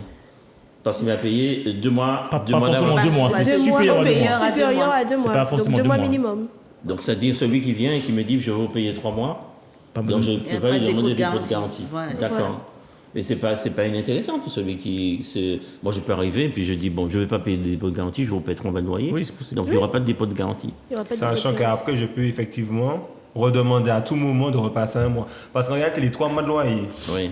c'est un accord avec le bailleur. non, Vous lui dites, voilà, je peux payer mon loyer en 3 mois, par exemple. Oui. Trimestriel. Trimestriellement, voilà, effectivement. Vous pouvez payer, faire ce choix-là de payer, et dans ce cadre-là, C'est pas interdit. il n'y a pas de dépôt de garantie. D'accord. Néanmoins, même si on prévoit ça dans le contrat en termes d'accord, à tout moment, le locataire peut revenir un mois. Et le bailleur est obligé d'accepter. Et est obligé d'accepter. D'accord. Donc Et ça là, peut être il est effectivement- obligé d'accepter, mais il peut demander des dépôts de garantie aussi. À ce moment-là, il demande des dépôts de Il demande des dépôts de garantie. garantie à ce Ah oui, moment-là. à ce moment-là, je Ah oui, demande des à ce moment-là, il demande des dépôts de garantie, mois. bien sûr. D'accord. Ah, il le demande là maintenant. D'accord. Donc si le loyer est payable d'avance pour plus de 2 mois, pas de Voilà. dépôt de garantie, et si d'aventure le locataire me dit, Ou bon, bien finalement je ne mensuellement. paierai pas d'avance pour plus de 2 mois, À donc ce je paierai moment-là, tous il les faut- mois, il peut et là, demander je des dépôts de peux garantie. demander un dépôt de garantie. C'est ça. C'est dans le seul cas, je ne peux pas demander de dépôt de garantie, il n'y a pas encore un autre cas où le bailleur ne peut pas demander le dépôt de garantie. Non. Non, c'est le seul cas. Pour moi, Exact. c'est le cas que je vois, effectivement. D'accord. Alors, à quel moment qu'on paie ce dépôt de garantie-là? Lors de la signature du bail. La signature du bail. Ouais. D'accord. Et il faut absolument que ce soit une somme que je donne au bailleur. Je ne peux pas lui dire c'est une garantie. À ce moment-là, je ne peux pas, par exemple, dire bon, ben, écoutez, j'ai de l'argent en banque, je veux bloquer cet argent à titre pour votre dépôt à titre de garantie. Non. Il faut que je lui donne un chèque. Il faut que je. Il doit être versé, il doit être Ouais. dans la le comptabilité de celui qui le reçoit, du propriétaire. D'accord. C'est-à-dire si je lui donne un chèque, il peut l'encaisser. Il doit l'encaisser. Il doit Il doit surtout l'encaisser. doit Voilà, l'encaisser. ça c'est une pratique aussi. On a avec Il le doit dépôt de l'encaisser. garantie, on garde un chèque, mais le chèque a une durée de validité Ouais. dans le temps déjà. Donc, Il doit l'encaisser. et ensuite, non, il faut l'encaisser. Ah, il faut l'encaisser. Il faut l'encaisser, oui. D'accord. Et alors, s'il a encaissé le chèque, Oui. il a encaissé le dépôt de garantie, il faut qu'il déclare ça aux impôts. Il a une Alors, recette. le dépôt de garantie n'est pas imposable à l'IR. À l'impôt sur le revenu. Sur l'impôt sur le revenu, voilà. Donc il ne déclare pas qu'il a. Seulement si il alors à partir du moment, admettons, il dépôt de garantie et puis le locataire, je sais pas, n'a pas payé un mois de loyer et vous enfin, c'est peut-être pas un bon exemple, mais vous utilisez cette somme-là pour venir pallier un manquement du locataire. Si vous utilisez cette somme-là pour pallier un manquement du locataire, à ce moment-là, oui, il faudra que vous le déclarez. C'est un revenu. Ça sera un revenu. D'accord. Mais tant qu'il garde le caractéristique de dépôt de garantie, tant qu'il n'est pas utilisé, on va dire, vous ne payez pas d'impôt sur le revenu, quoi. Très bien, d'accord. Et donc, Oui, vous avez précisé que le montant de dépôt de garantie reste le même, quoi. Il ne change pas. oui, Ça veut dire c'est-à-dire que 1000 si je euros, révise le loyer, on ne va pas réviser les dépôts de il garantie. restera 1000 euros. Toujours le Ah, même. loyer Et il ne porte, initial. surtout, il ne porte pas d'intérêt, surtout pour le locataire. Il y a une image qui parle comme ça. Non, il ne porte pas d'intérêt pour le locataire.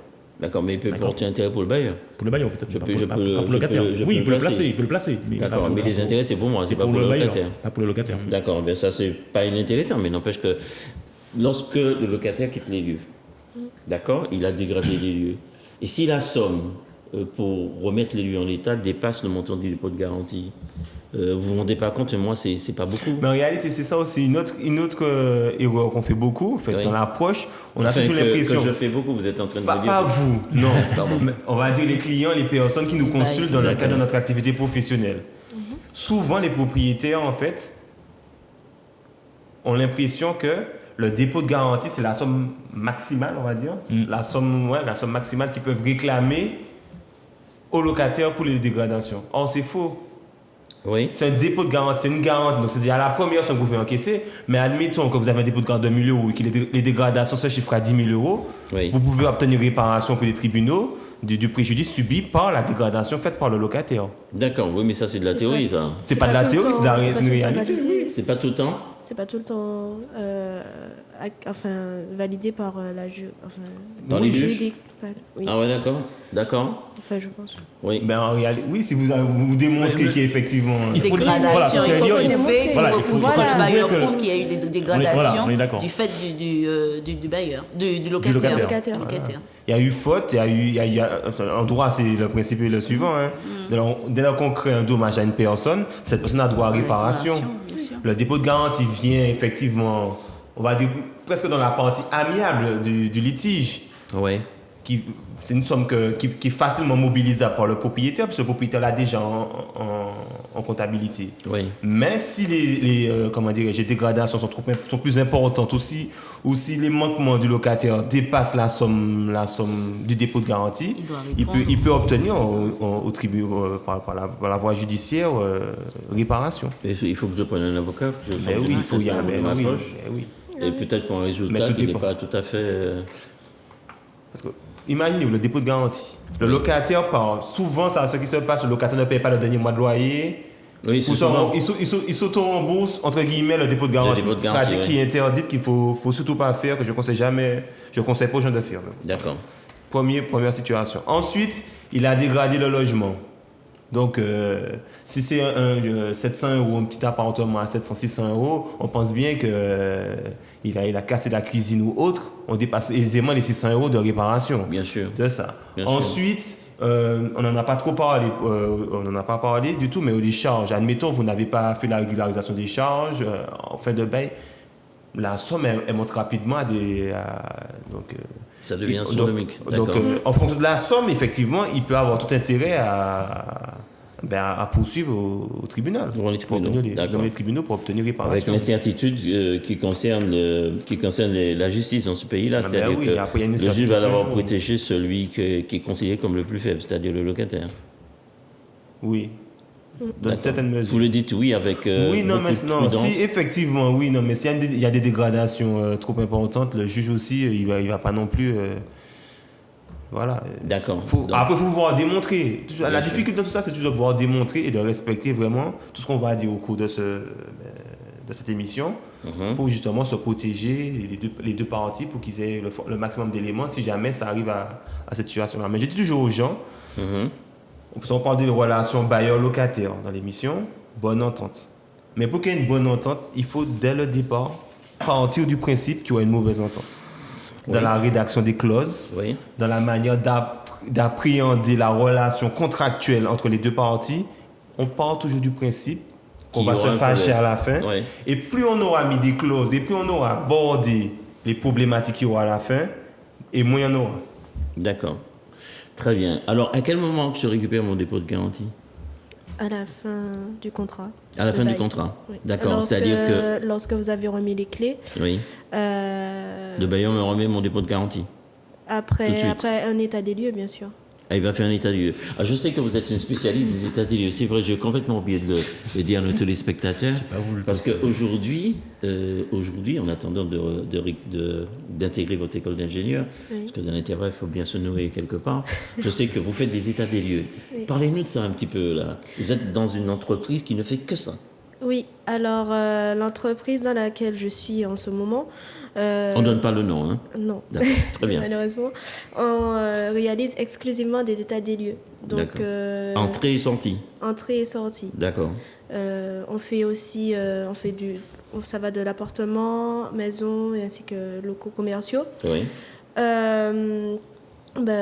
Et comment ça se passe ? C'est-à-dire que vous avez un responsable, j'imagine, qui vous dit, bon, il faut que tu ailles à tel endroit faire un état des lieux d'entrée ou un état des lieux de sortie. C'est comme ça que ça se passe. On reçoit des ordres de mission de la part de bailleurs. De bailleurs lui-même. Oui. D'accord. Ou d'agences. Ouais. Donc vous sous-traitez des états des lieux. Voilà, nous sommes des sous-traitants. D'accord. Nous sommes des sous-traitants pour réaliser les états des lieux. D'accord. Et nous sommes une excellente alternative, si je peux dire ça comme ça. Oui. Parce que du coup, ça évite... on a vraiment un avis impartial lors de la rédaction d'un état des lieux. Oui. À l'entrée comme à la sortie, d'ailleurs. À l'entrée comme à la sortie. D'accord. Lorsqu'on rédige un état des lieux, donc c'est un constat, sous format PDF. On entre dans l'appartement, on constate les dégâts, les avantages et inconvénients de cet appartement. On le signale dans notre constat et ce constat permet aux locataires ainsi qu'aux bailleurs d'être protégés. D'accord. Quel prix pratique l'entreprise ? Est-ce qu'il est des prix libres ou est-ce qu'il se tient au règlement, à la réglementation ? Quel prix pratique tout ça ? Alors, ce sont des prix qui sont vraiment... Non, pas le montant, mais est-ce que les prix sont libres ou ils respectent la réglementation ? Ils respectent la réglementation. D'accord. Et c'est quoi la réglementation ? Des 8 € et 3 €, c'est ça, je crois, pas de bêtises. C'est 8 €? 8 € pour la visite, etc. C'est pas 3 € ça ? Et 3 € c'est état des lieux. Non, 3 € c'est état des lieux. L'état des lieux ? J'ai dit 8 €, c'est 3 €, je veux dire. J'ai dit 3 € l'état des lieux. Est-ce qu'ils respectent ça, justement ? C'est 3 €. Ça dépend du format des appartements. Et oui, normalement, c'est 3 €. C'est 3 € le mètre carré. Ils respectent les 3 €. C'est une réglementation. C'est une réglementation. 8 € c'est 3 €. On s'aligne sur la loi. D'accord, ok. Ah ben, c'est très important. Je ne savais pas que ça existait, cette activité-là. Ouais. Et je trouve que c'est vraiment très important. C'est bien que ça soit professionnel. Enfin, je ne dis pas que ce n'est pas professionnel. Hein, bien sûr. Mais généralement, c'est les immobiliers qui le font. Oui, c'est états des lieux. Ouais. Mais on est quand même dans une Et démarche c'est pas commerciale. systématique. Et en plus, c'est pas systématique. Et c'est pas assez précis. Alors, de ça, voilà, c'est ça justement. C'est qu'en fait, on a quand même une approche commerciale. On a un bailleur qui est notre client, on a un locataire qui est notre client. Alors que là, l'objectif vraiment, c'est le côté indépendant, tout ce que c'est pas mal. Ouais. Et puis, je dis vraiment aux personnes ce que j'ai dit à l'instant, c'est-à-dire qu'il faut toujours partir du principe que ça va mal se passer à la fin. Et le locataire, il a tout intérêt, moins le bailleur à l'entrée, en tout cas le locataire, il a tout intérêt à ce que l'état des lieux soit le plus précis que possible, avec des photos, avec souvent des états des lieux en marque, comment on dit ça, état d'usage, AB ou bien des lettres. il faut vraiment, Alors, comment vous faites, Clarisse? Voilà, le plus précis que possible. Alors, lorsqu'on rédige justement l'état des lieux, on justifie l'état d'usure du bien. Ouais. C'est-à-dire qu'en France, nous, on fait par bon état, état moyen, état d'usage Ouais. ou dégradé. Ouais. Donc, à partir de ça, on permet... Est-ce que vous utilisez une grille de vétusté? Oui, on utilise la grille de vétusté qui correspond à bon état, état moyen. Ok, d'accord. Alors, Et la grille de vétusté permet justement de recalculer s'il y a eu des l'usure. dégradations Ah, durant la durée du bail. C'est très rare. Il n'y a pas de Alors, gens qui utilisent la grille de vétusté. soyons plus précis, cette histoire de grille de vétusté, puisque je sais que c'est une réglementation, on est bien d'accord. Il faut que je veux une explication. C'est une réglementation, mais c'est pas forcément officiel. Il n'y a pas de grille officielle de vétusté. D'accord. Et très peu d'agents utilisent cette grille de vétusté là. C'est pas une obligation. Hein. C'est pas une obligation. C'est un accord qu'il y a. Justement, l'accord, la grille que les agences utilisent, c'est une grille faite entre les accords de locataires, des associations de locataires. En général, ils utilisent cette grille-là. On n'a pas de grille de vétusté officielle, normalement. D'accord. Et on ne peut pas non plus faire une grille soi-même, c'est pas possible. Mais ça n'existe pas, la grille de vétusté officielle. C'est-à-dire non, justement, ça n'existe pas. Donc, les gens se basent sur le plan légal, je veux dire, sur le plan légal. Les gens se basent C'est-à-dire sur que une ce que prévoit la loi, c'est que les bailleurs locataires peuvent établir une grille de vétusté. Oui, c'est ça. Les associations, voilà, c'est ça. Non, vous l'avez créé, votre Non, grille. je pense qu'ils se basent sur la grille de OPAC. Voilà, exact. Ils se basent sur la grille d'OPAC. Et c'est par pourcentage des années de vétusté de chaque particularité du bien. D'accord, je pense qu'on a peut-être un appel. Bonsoir. Bonsoir. Bon, on a perdu le... Bonsoir. Eh ben non, on a perdu la personne. On va peut-être la retrouver dans quelques instants. Donc, vous aviez donc cette fameuse grille de vétusté que vous appliquez dans vos états des lieux. Oui. D'accord. Donc Alors, juste une petite question. Si je suis locataire et que je suis resté 6 ans dans les lieux, est-ce que lorsque vous avez fait l'état des lieux de sortie, de la mesure où je n'ai pas refait les peintures, oui. Est-ce que vous allez dire au bailleur, il faut que je dois refaire les peintures? Non. Non.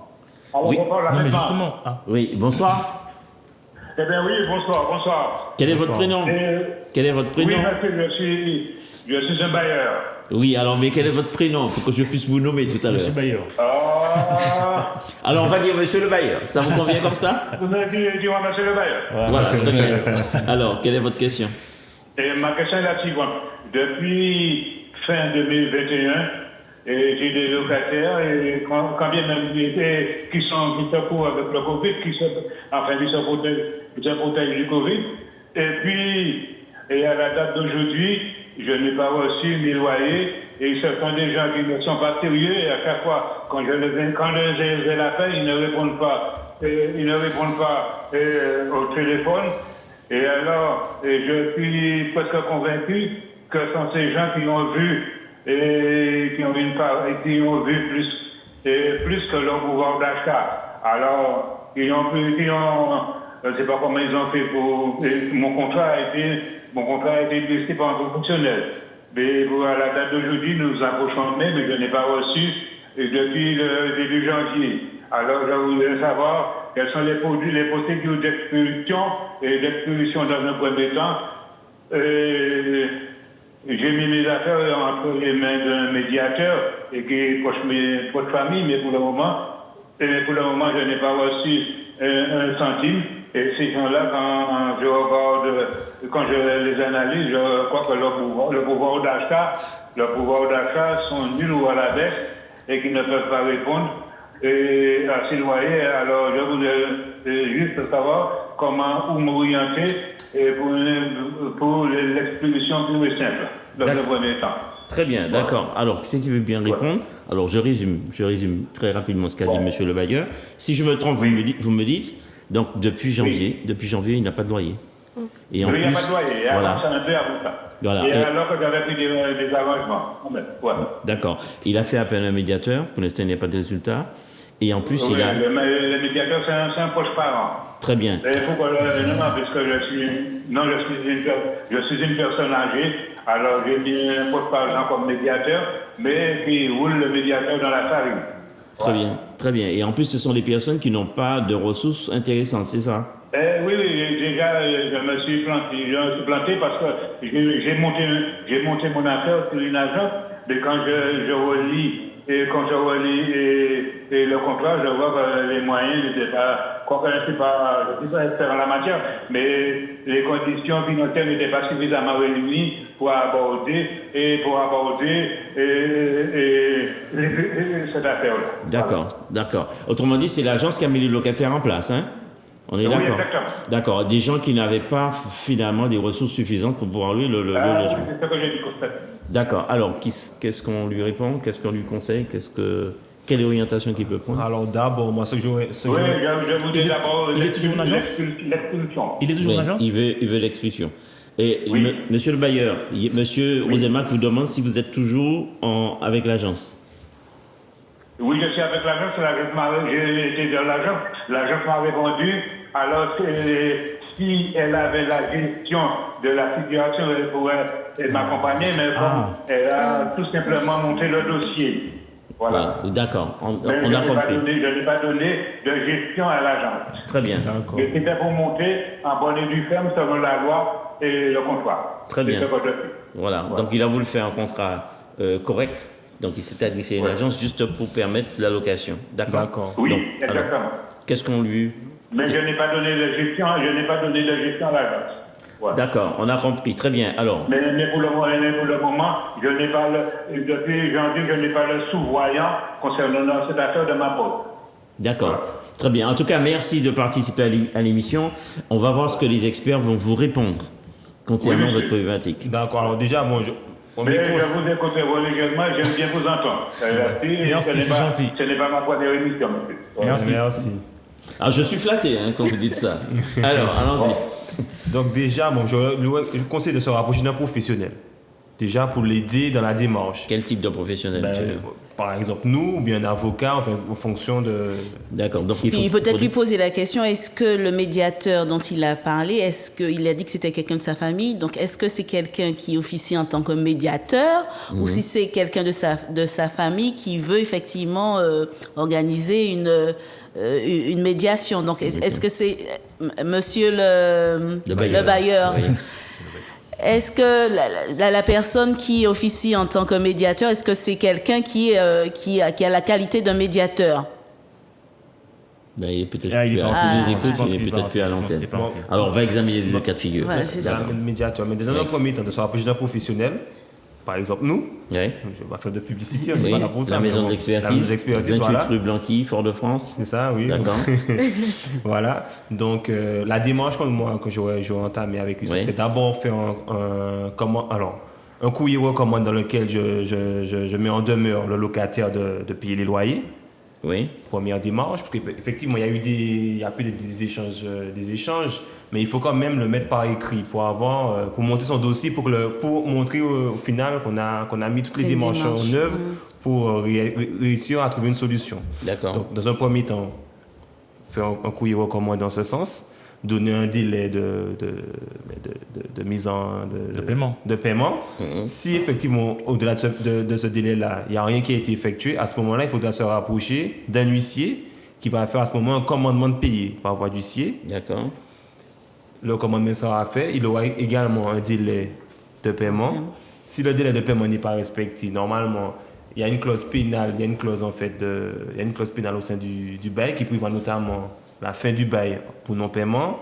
Et voilà. Donc ce qu'il veut aussi, il le dit très clairement, c'est qu'il veut l'expulsion. Oui, mais après l'expulsion, il y a toutes ces démarches-là effectuées avant voilà. l'expulsion. Parce que, comme je l'ai dit au début de l'émission, le logement est un droit fondamental, est un droit protégé en France. Le droit au logement. Ça, mais bien sûr. Très bien. Donc pour arriver à l'expulsion, c'est vraiment un dernier recours qu'on va réussir. Alors, moi, on parle juridiquement, je ne parle pas de faire pression, de venir avec des loupards.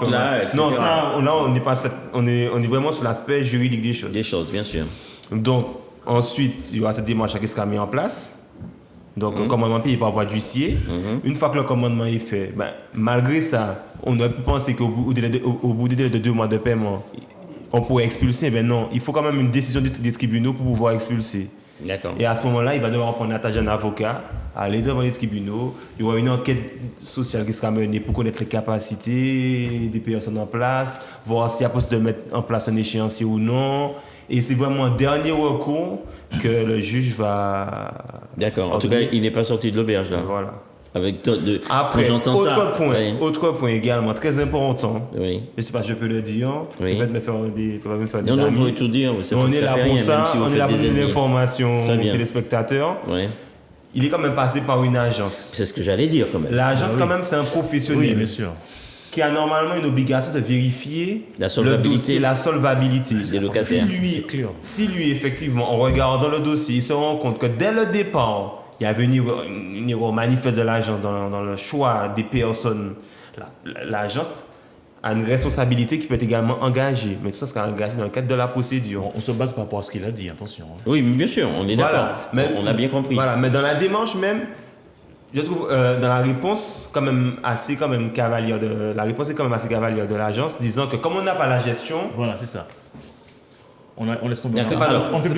On va éclaircir les choses, on va les simplifier en même temps qu'on les éclaircit, parce que vous m'avez un petit peu perturbé, parce que ça fait depuis janvier qu'il n'a pas de loyer. Hein. Alors l'histoire de dire qu'il va faire une mise en demeure, je ne suis plus tout à fait d'accord avec ça. Il va aller directement voir un huissier pour faire une sommation de payer, pour viser la résiliation du bail. Alors bien entendu, les locataires ont 2 mois pour réagir. S'ils n'ont pas fait dans les 2 mois, il faudra qu'ils aillent prendre un avocat et puis aller vers un juge. Mais il y a aussi, à mon point de vue, une deuxième solution, c'est qu'il peut attaquer l'agence en responsabilité, parce que vous avez quelqu'un qui vous a mis un locataire qui n'a pas les moyens de payer le loyer, apparemment d'après ce qu'il dit, on se base sur ce qu'il dit, parce qu'il va certainement venir vous voir, vous aurez les papiers, vous allez pouvoir mieux en discuter avec lui. Mais dans un cas comme celui-là, je pense qu'il a encore cette possibilité de poursuivre l'agence en responsabilité pour les loyers qui ne sont pas payés, parce que c'est trop facile de toucher. Il y a une double action, c'est ça. De toucher les honoraires en mettant n'importe qui. Des gens qui n'ont peut-être pas les moyens de payer, alors que vous êtes un professionnel, c'est de votre responsabilité de vérifier, comme vous dites si bien, la solvabilité du locataire.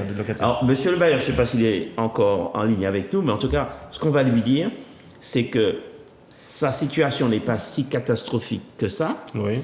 C'est vrai que le temps est passé, il y aura encore du temps. Mais l'expulsion, c'est pas pour aujourd'hui. L'expulsion, il faut passer par le juge. Il faut qu'il y ait une condamnation. Il faut que le juge ordonne l'expulsion. Mais avant l'expulsion, il faudra avertir le préfet. Le préfet va peut-être pas ordonner l'expulsion. On est parti pour quelques années. Moi, je pense que la solution la plus simple, moi, j'aurais attaqué en responsabilité l'agence directement. L'autre procédure, elle est un peu longue. Oui. Mais il faudra faire les deux.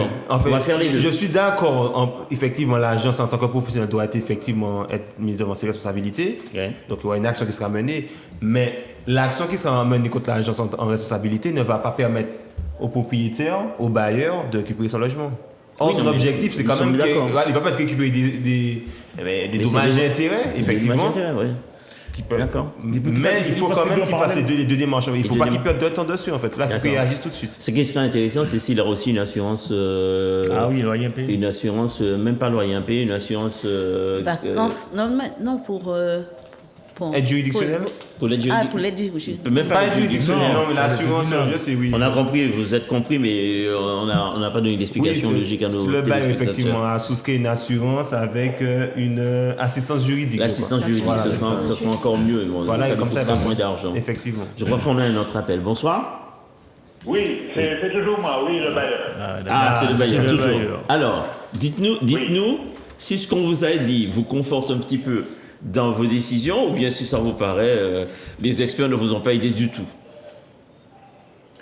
Non, c'est-à-dire que je vous ai dit que je vous écoute attentivement. Je ne suis pas là pour la première émission, mais pour le moment, je me sens victime d'une situation qui me dépasse et qui me devient incontrôlable. Vous comprenez? Oui, on a compris. En tout cas, vous avez quand même deux... C'est devenu incontrôlable et à chaque fois j'ai des bonnes paroles et parfois j'ai même des numéros en bois et que je n'arrive pas à toucher mon sujet. D'accord. Donc... À toucher le sujet en question.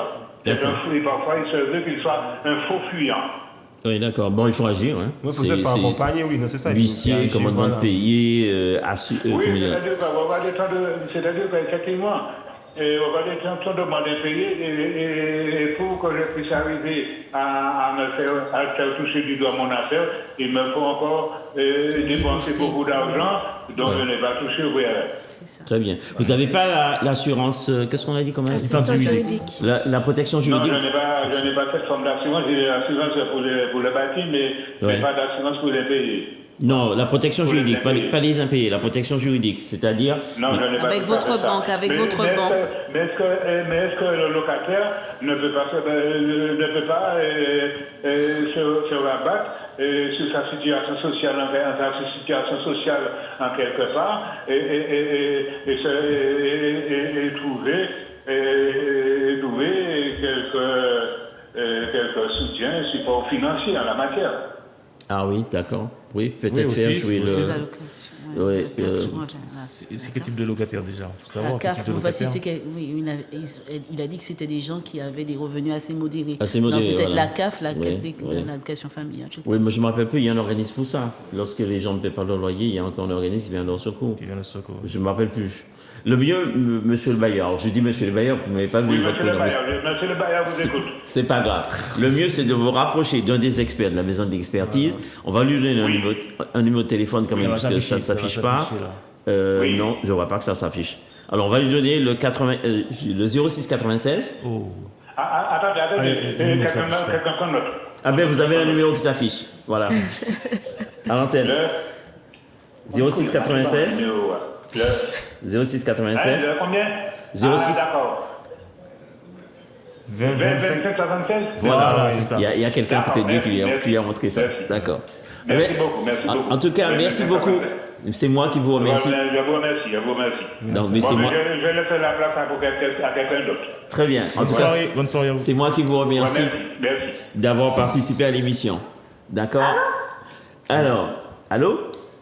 Oui, Oui, bonsoir. bonsoir. Quel est votre prénom? Je m'appelle Annick. Annick, quelle est votre question? La question, c'est que ça fait 6 ans que je suis avec Sipoa, mais je suis avec Sipoa depuis 2017. Mais là, je suis à mon âge, mais je demande à Sipoa pour me changer. Parce qu'on peut jamais double Sipoa. En compte seulement si là, il a fait monter le loyer à 250 € maintenant là.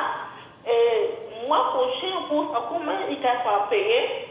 Et je laisse aller pour monter chaque fois pour aller dans ma chambre. Et c'est là qu'il a fait la salle de bain et le water pour aller faire pipi. Quand je dis que je fais pipi, je ne pas faire ça en bas.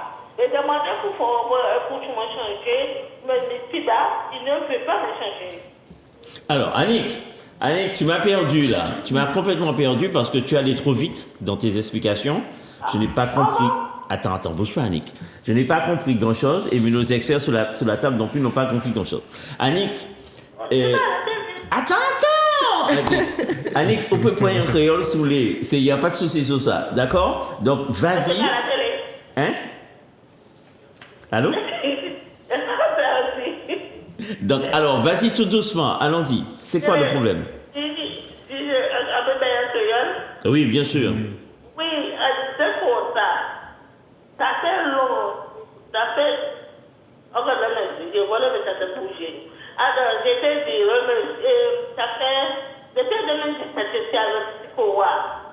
Oui, je dis... Alors, Annick... Ça fait 6 ans que je suis là. Et Si vous avez demandé le loyer, Ouais. moi là, c'était monté à 250 €. Et moi changé. Il n'a D'accord. pas changé. Après, je disais ça, pourquoi il n'a pas changé? Moi, il n'a pas de aussi pour moi. Ça fait. Bon, Annick, elle a compliqué tout bonnement. Alors, attends, bouge pas, Annick, c'est compliqué ce que tu es en train de nous expliquer. Alors, je te donne un numéro. Alors, on va donner le numéro de France Roselmack, si c'est possible. Grégory, on peut le mettre. Attends, bouge pas, je vais le mettre sous la télé pour toi. On va le mettre à l'antenne. Est-ce qu'on peut mettre le numéro de France Roselmack? Ouais, Regarde, Annick, tu vois, tu vas appeler. Donc, tu vas appeler à ce numéro-là. Donc, quand il y a le numéro là, c'est Monsieur Roselmack. OK? 24 Le 44 numéro 7 là, Oui. c'est affiché là. Alors, 06 96 84 44 03. 84 44 03. C'est ça. Voilà. Alors, OK, crier.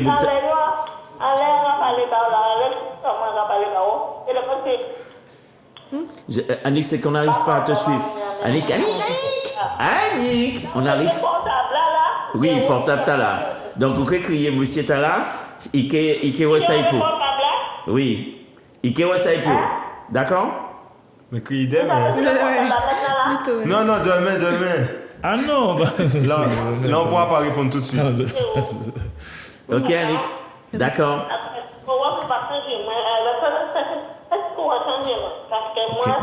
Mais non, il y a son jour, ils savent très bien comment il y a son jour. Monsieur, oui.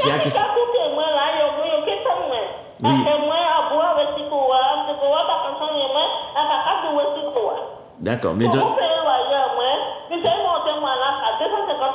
Oui, mais ne te... Très bien, ne te fâche pas. Annick. Pas fâché corps. Très bien. Annick, pas fâché corps. Annick.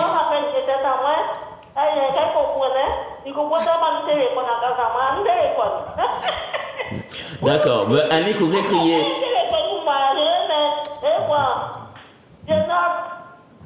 Bon. Non, il faut remettre. Elle n'a pas entendu. Oui, on va remettre pour toi. Annick, pas fâché quoi. On va le remettre pour toi. Monsieur Roselmack. Grégory, voilà. Non, l'autre Roselmack, voilà. Voilà, Annick, tu as vu le numéro? Mais c'est pas seulement le portable, c'est pas le portable. Ah, tu n'as pas de portable? Elle appuie. Oui, mais c'est ça, c'est ça. C'est ça. Elle appuie. Et puis c'est le monsieur qui... Pas ce soir là. Hein. D'accord. Oui. Attends, 06. Attends, Non. Attends, le portable. Ça fait pas dormir. Ça fait maman, je suis pour changer. Tu ne vois pas dormir. Moi, pas dormir. C'est pas moi de faire ça. Bon, alors Annick, on a compris. On va pouvoir te recevoir. Monsieur Roselmack va te recevoir avec le numéro qui s'affiche. D'accord? Et on va passer à quelqu'un d'autre. Mais tu as le numéro sur l'écran, Annick? Dis-lui. Très bien. Alors, on va revenir sur notre dépôt de garantie. Je pense que, c'est pas qu'on a perdu Annick, mais c'est que ça y est, je pense qu'elle a pris notre numéro, qu'elle va rencontrer M. Roselmack pour pouvoir tenter de résoudre son problème, puisque j'ai pas compris en fait, j'ai pas compris dans les détails ce qu'elle a voulu dire, mais je sais qu'il y a quelque chose qui l'énerve particulièrement. 250 €, j'ai entendu, mais bon. J'ai entendu salle de bain.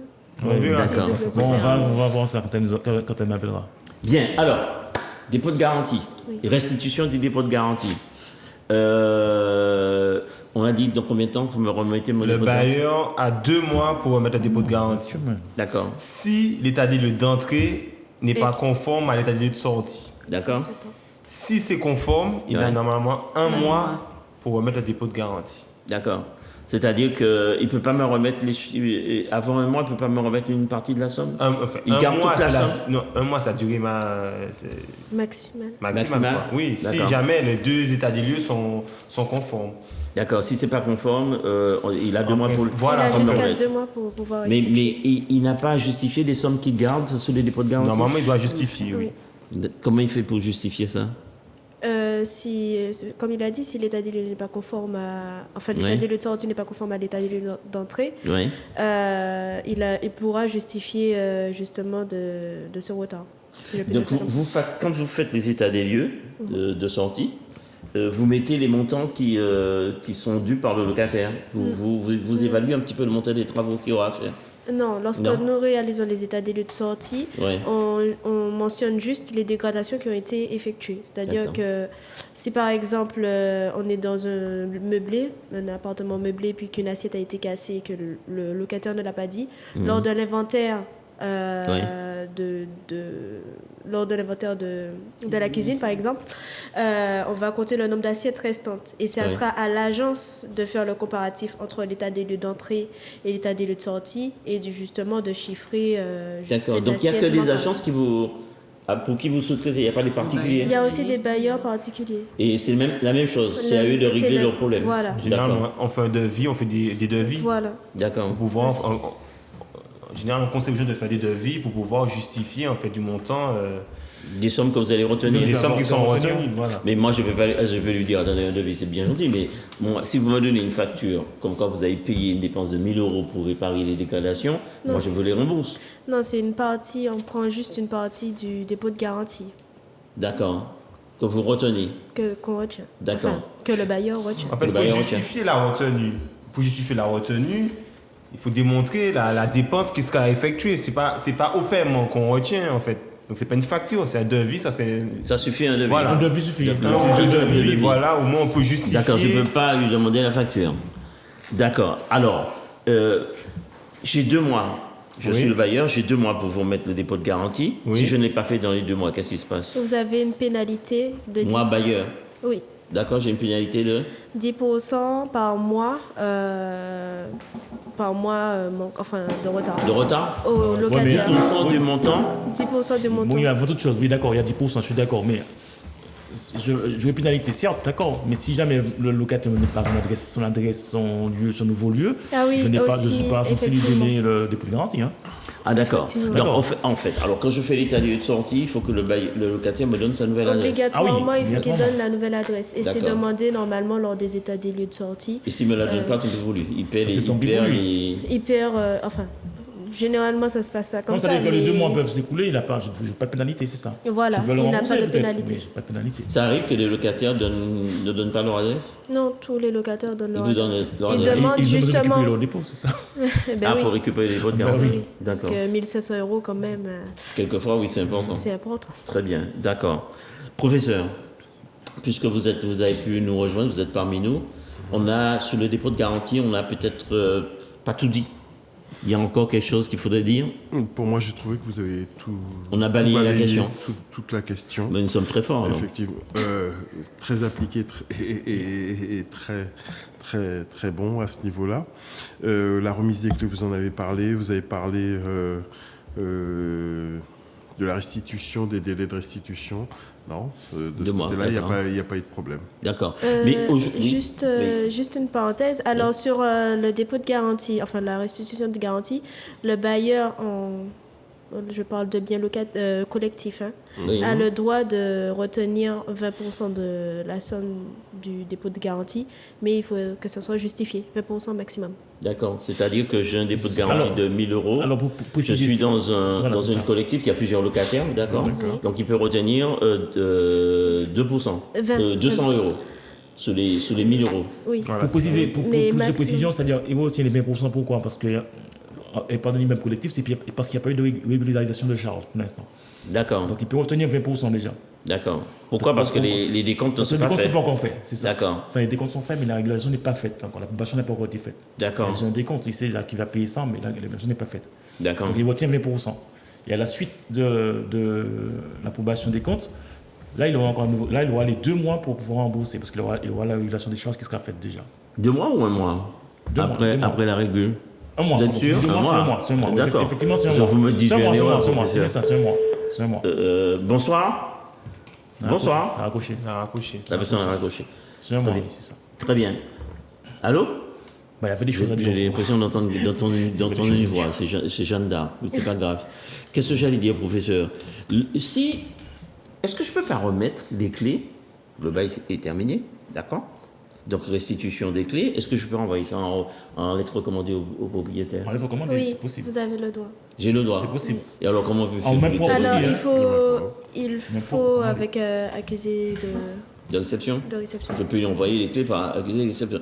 Donc il n'y aura pas d'état de sortie. Si, même si. Alors comment on fait alors? Expliquez-moi ça Alors, concrètement.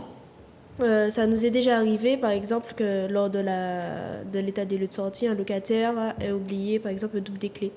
Et dans ce cas-là, nous mentionnons dans notre constat que le locataire atteste de remettre les clés soit par voie postale ou sous un délai, mais que le locataire précise bien. D'accord. Donc c'est À l'agent. un des cas où il a oublié de remettre le double des clés. Voilà. D'accord. Mais si l'état des lieux de sortie n'a pas été effectué, le locataire est toujours redevable de son loyer. Du loyer, d'accord. On est d'accord. Jusqu'à la fin de son bail. Non, en fait, c'est pas. Alors, Oui. la démarche classique, c'est quoi? Généralement, on fait l'état des lieux. Comme c'est contradictoire, il faut que les deux personnes soient présentes. Oui. Donc, il y a bailleur locataire et à ce moment-là, effectivement, on compte le nombre de clés et on remet les clés. Donc, effectivement, le bail s'arrête. Je peux faire le dépôt de garantie après. Voilà, on peut verser le dépôt de garantie. Mais il peut arriver dans certaines situations où il n'y a pas d'état de lieu de sortie qui est réalisé. Par exemple, une situation conflictuelle entre bailleur et propriétaire. Je sais pas, il y a par exemple le locataire a donné un préavis réduit. Le bailleur conteste ce préavis réduit-là et il dit que non, il refuse de faire l'état des lieux à la date prévue par le locataire. D'accord. Donc là, il y a une situation conflictuelle, il n'y a pas de rencontre et des fois, il n'y a pas d'état des lieux de sortie qui est réalisé. D'accord. Et alors, comment ça fonctionne? Alors, il faut savoir, pour l'état des lieux, on n'a pas peut-être précisé ça au préalable, quand à l'entrée, il n'y a aucun d'état des lieux qui a été réalisé, il y a une présomption selon laquelle le bien a été remis en bon état. Quand il n'y a pas eu l'état des lieux de réaliser à l'entrée. À l'entrée. D'accord. C'est-à-dire que le locataire a tout intérêt à ce qu'un état des lieux soit réalisé à l'entrée. D'accord. Sinon, le logement est dégradé, il y a un litige à la fin, on considérera que le logement a été fourni au locataire en bon état. Alors, de précision, en bon état de réparation locative. En bon état de réparation locative. Oui, mais on parle que de réparation locative. Là. oui. D'accord. Et l'état des lieux de sortie. Là, par contre, la présomption se renverse. S'il n'y a pas d'état des lieux de sortie qui est réalisé, on va considérer que le bailleur a reçu le bien en bon état. D'accord. C'est-à-dire que le locataire restitue les biens dans l'état où il a retrouvé. Où il aurait reçu. Il aurait reçu. Donc, on est sur une Donc, a présomption. priori, normalement, le bailleur a eu un mois normalement pour remettre le dépôt de garantie. D'accord. Donc, on arrive au terme de notre émission. Il nous reste à peine 10 minutes. Je voudrais juste un mot sur la copropriété concernant la restitution du solde du dépôt de garantie. D'accord? Puisque M. Roselmack nous disait à l'instant que, y compris Clarissa, qui nous disait que le bailleur pouvait garder les 20%, et les 20%, il ne va les restituer que lorsque les comptes seront définitivement approuvés. Donc, en copropriété, est-ce que ça pose des problèmes? C'est parce qu'on n'approuve pas les comptes tout le temps, il peut y avoir des retards. Oui, c'est le gros problème des assemblées générales qui ne sont pas tenues dans les délais. Dans les délais. Et effectivement, à ce moment-là, les copropriétaires demandent au syndic de fournir quelquefois des décomptes provisoires. Oui. De manière à pouvoir justifier auprès de leurs locataires les sommes qui ont été demandées. Et donc, s'il n'y a pas de problème avec ce syndic, en principe, ces sommes-là sont celles qui sont approuvées en Assemblée générale. D'accord, je ne parle pas des charges, je parle du dépôt de garantie, de la restitution du dépôt de garantie. Je parle du fait que les comptes ne sont pas approuvés dans les délais. D'accord. Donc ma question c'était, est-ce que c'est fréquent en copropriété que les comptes soient approuvés avec du retard? En principe, non, puisque le syndic bénéficie au moins jusqu'au 30 juin de cette possibilité de faire les assemblées générales pour approuver les comptes. Maintenant, s'il y a du retard, c'est la première alternative que j'ai citée qui sera mise en place. D'accord, je crois qu'on a une question. Bonsoir. C'est la dernière question. Bonsoir. Bonsoir. Oui. Oui, quel est votre prénom? Allô? Jacques. Jacques, quelle est votre question? Vous dites ça timidement, Jacques. Moi, ma question, je l'ai posée tout à l'heure, c'est que je voulais savoir combien de temps... Bonsoir. Oui, bonsoir. Oui, je vous appelle, c'est pour savoir une question hors sujet peut-être. Ça fait rien. Combien de mois de préavis qu'on doit donner? Vous êtes locataire ou propriétaire? Combien de mois de préavis Oui. doit-on donner lorsqu'on est locataire pour laisser Pour lisser le logement, d'accord. Donc, combien de mois de préavis que le locataire doit donner? En général, c'est 3, mais il peut y avoir des délais réduits en fonction de motifs qu'il peut justifier, ne serait-ce que, par exemple, des problèmes de santé, s'il y a une mutation. La perte d'emploi aussi. La perte d'emploi aussi. D'accord, donc c'est 3 mois en principe. 3 mois mais en principe, ces 3 mois peuvent être réduits à 1 mois dans certains cas de figure, bien spécifiés. Voilà. Donc ça c'est pour le bailleur, d'accord? Et lui il peut donner congé à tout moment. C'est pour le locataire. Le locataire. Le locataire. Oui, merci de la correction. Voilà. Je vous remercie. Donc est-ce que c'est son cas de figure? Oui, il a dit le locataire. Oui, il est locataire, c'est ce qu'il nous avait dit. Il nous avait demandé combien de mois. Ça, c'est 3 mois, préavis réduit, mais il faut qu'il fasse vraiment attention à son justificatif. Il faut qu'il justifie s'il demande un préavis réduit pour ces raisons-là. Il faut qu'il y ait des éléments qui puissent quand même démontrer que c'est réel. Oui, que c'est pas une manœuvre pour pouvoir réduire le délai. D'accord. Voilà. Clarissa, un dernier mot. Alors, la rentrée prochaine, c'est l'école, comment ça s'appelle? Le SCT. Le SCT. C'est quoi ça? Le nom École supérieure de construction et de travaux. D'accord. Et là, vous allez faire quoi comme c'est quoi les matières que vous allez apprendre là? Alors, je serai vraiment dans le domaine du bâtiment. Du bâtiment, oui. Bâtiment et travaux publics. Donc, ça sera la réalisation et aussi on va toucher une partie du droit immobilier. D'accord. Ah, mais c'est bien ça, le droit immobilier. Tout ce qui concerne le droit de la construction, si je pense bien. Droit de la construction et une partie sur le droit immobilier. D'accord. Ok, mais ce sont des choses que vous avez déjà faites en licence génie civil? Bien sûr. D'accord, très bien. En tout cas, merci, bonne soirée et puis à bientôt, messieurs les experts. À bientôt. Bonne soirée à vous. Bonne soirée. Merci, au revoir. C'est Jacques qui a fait.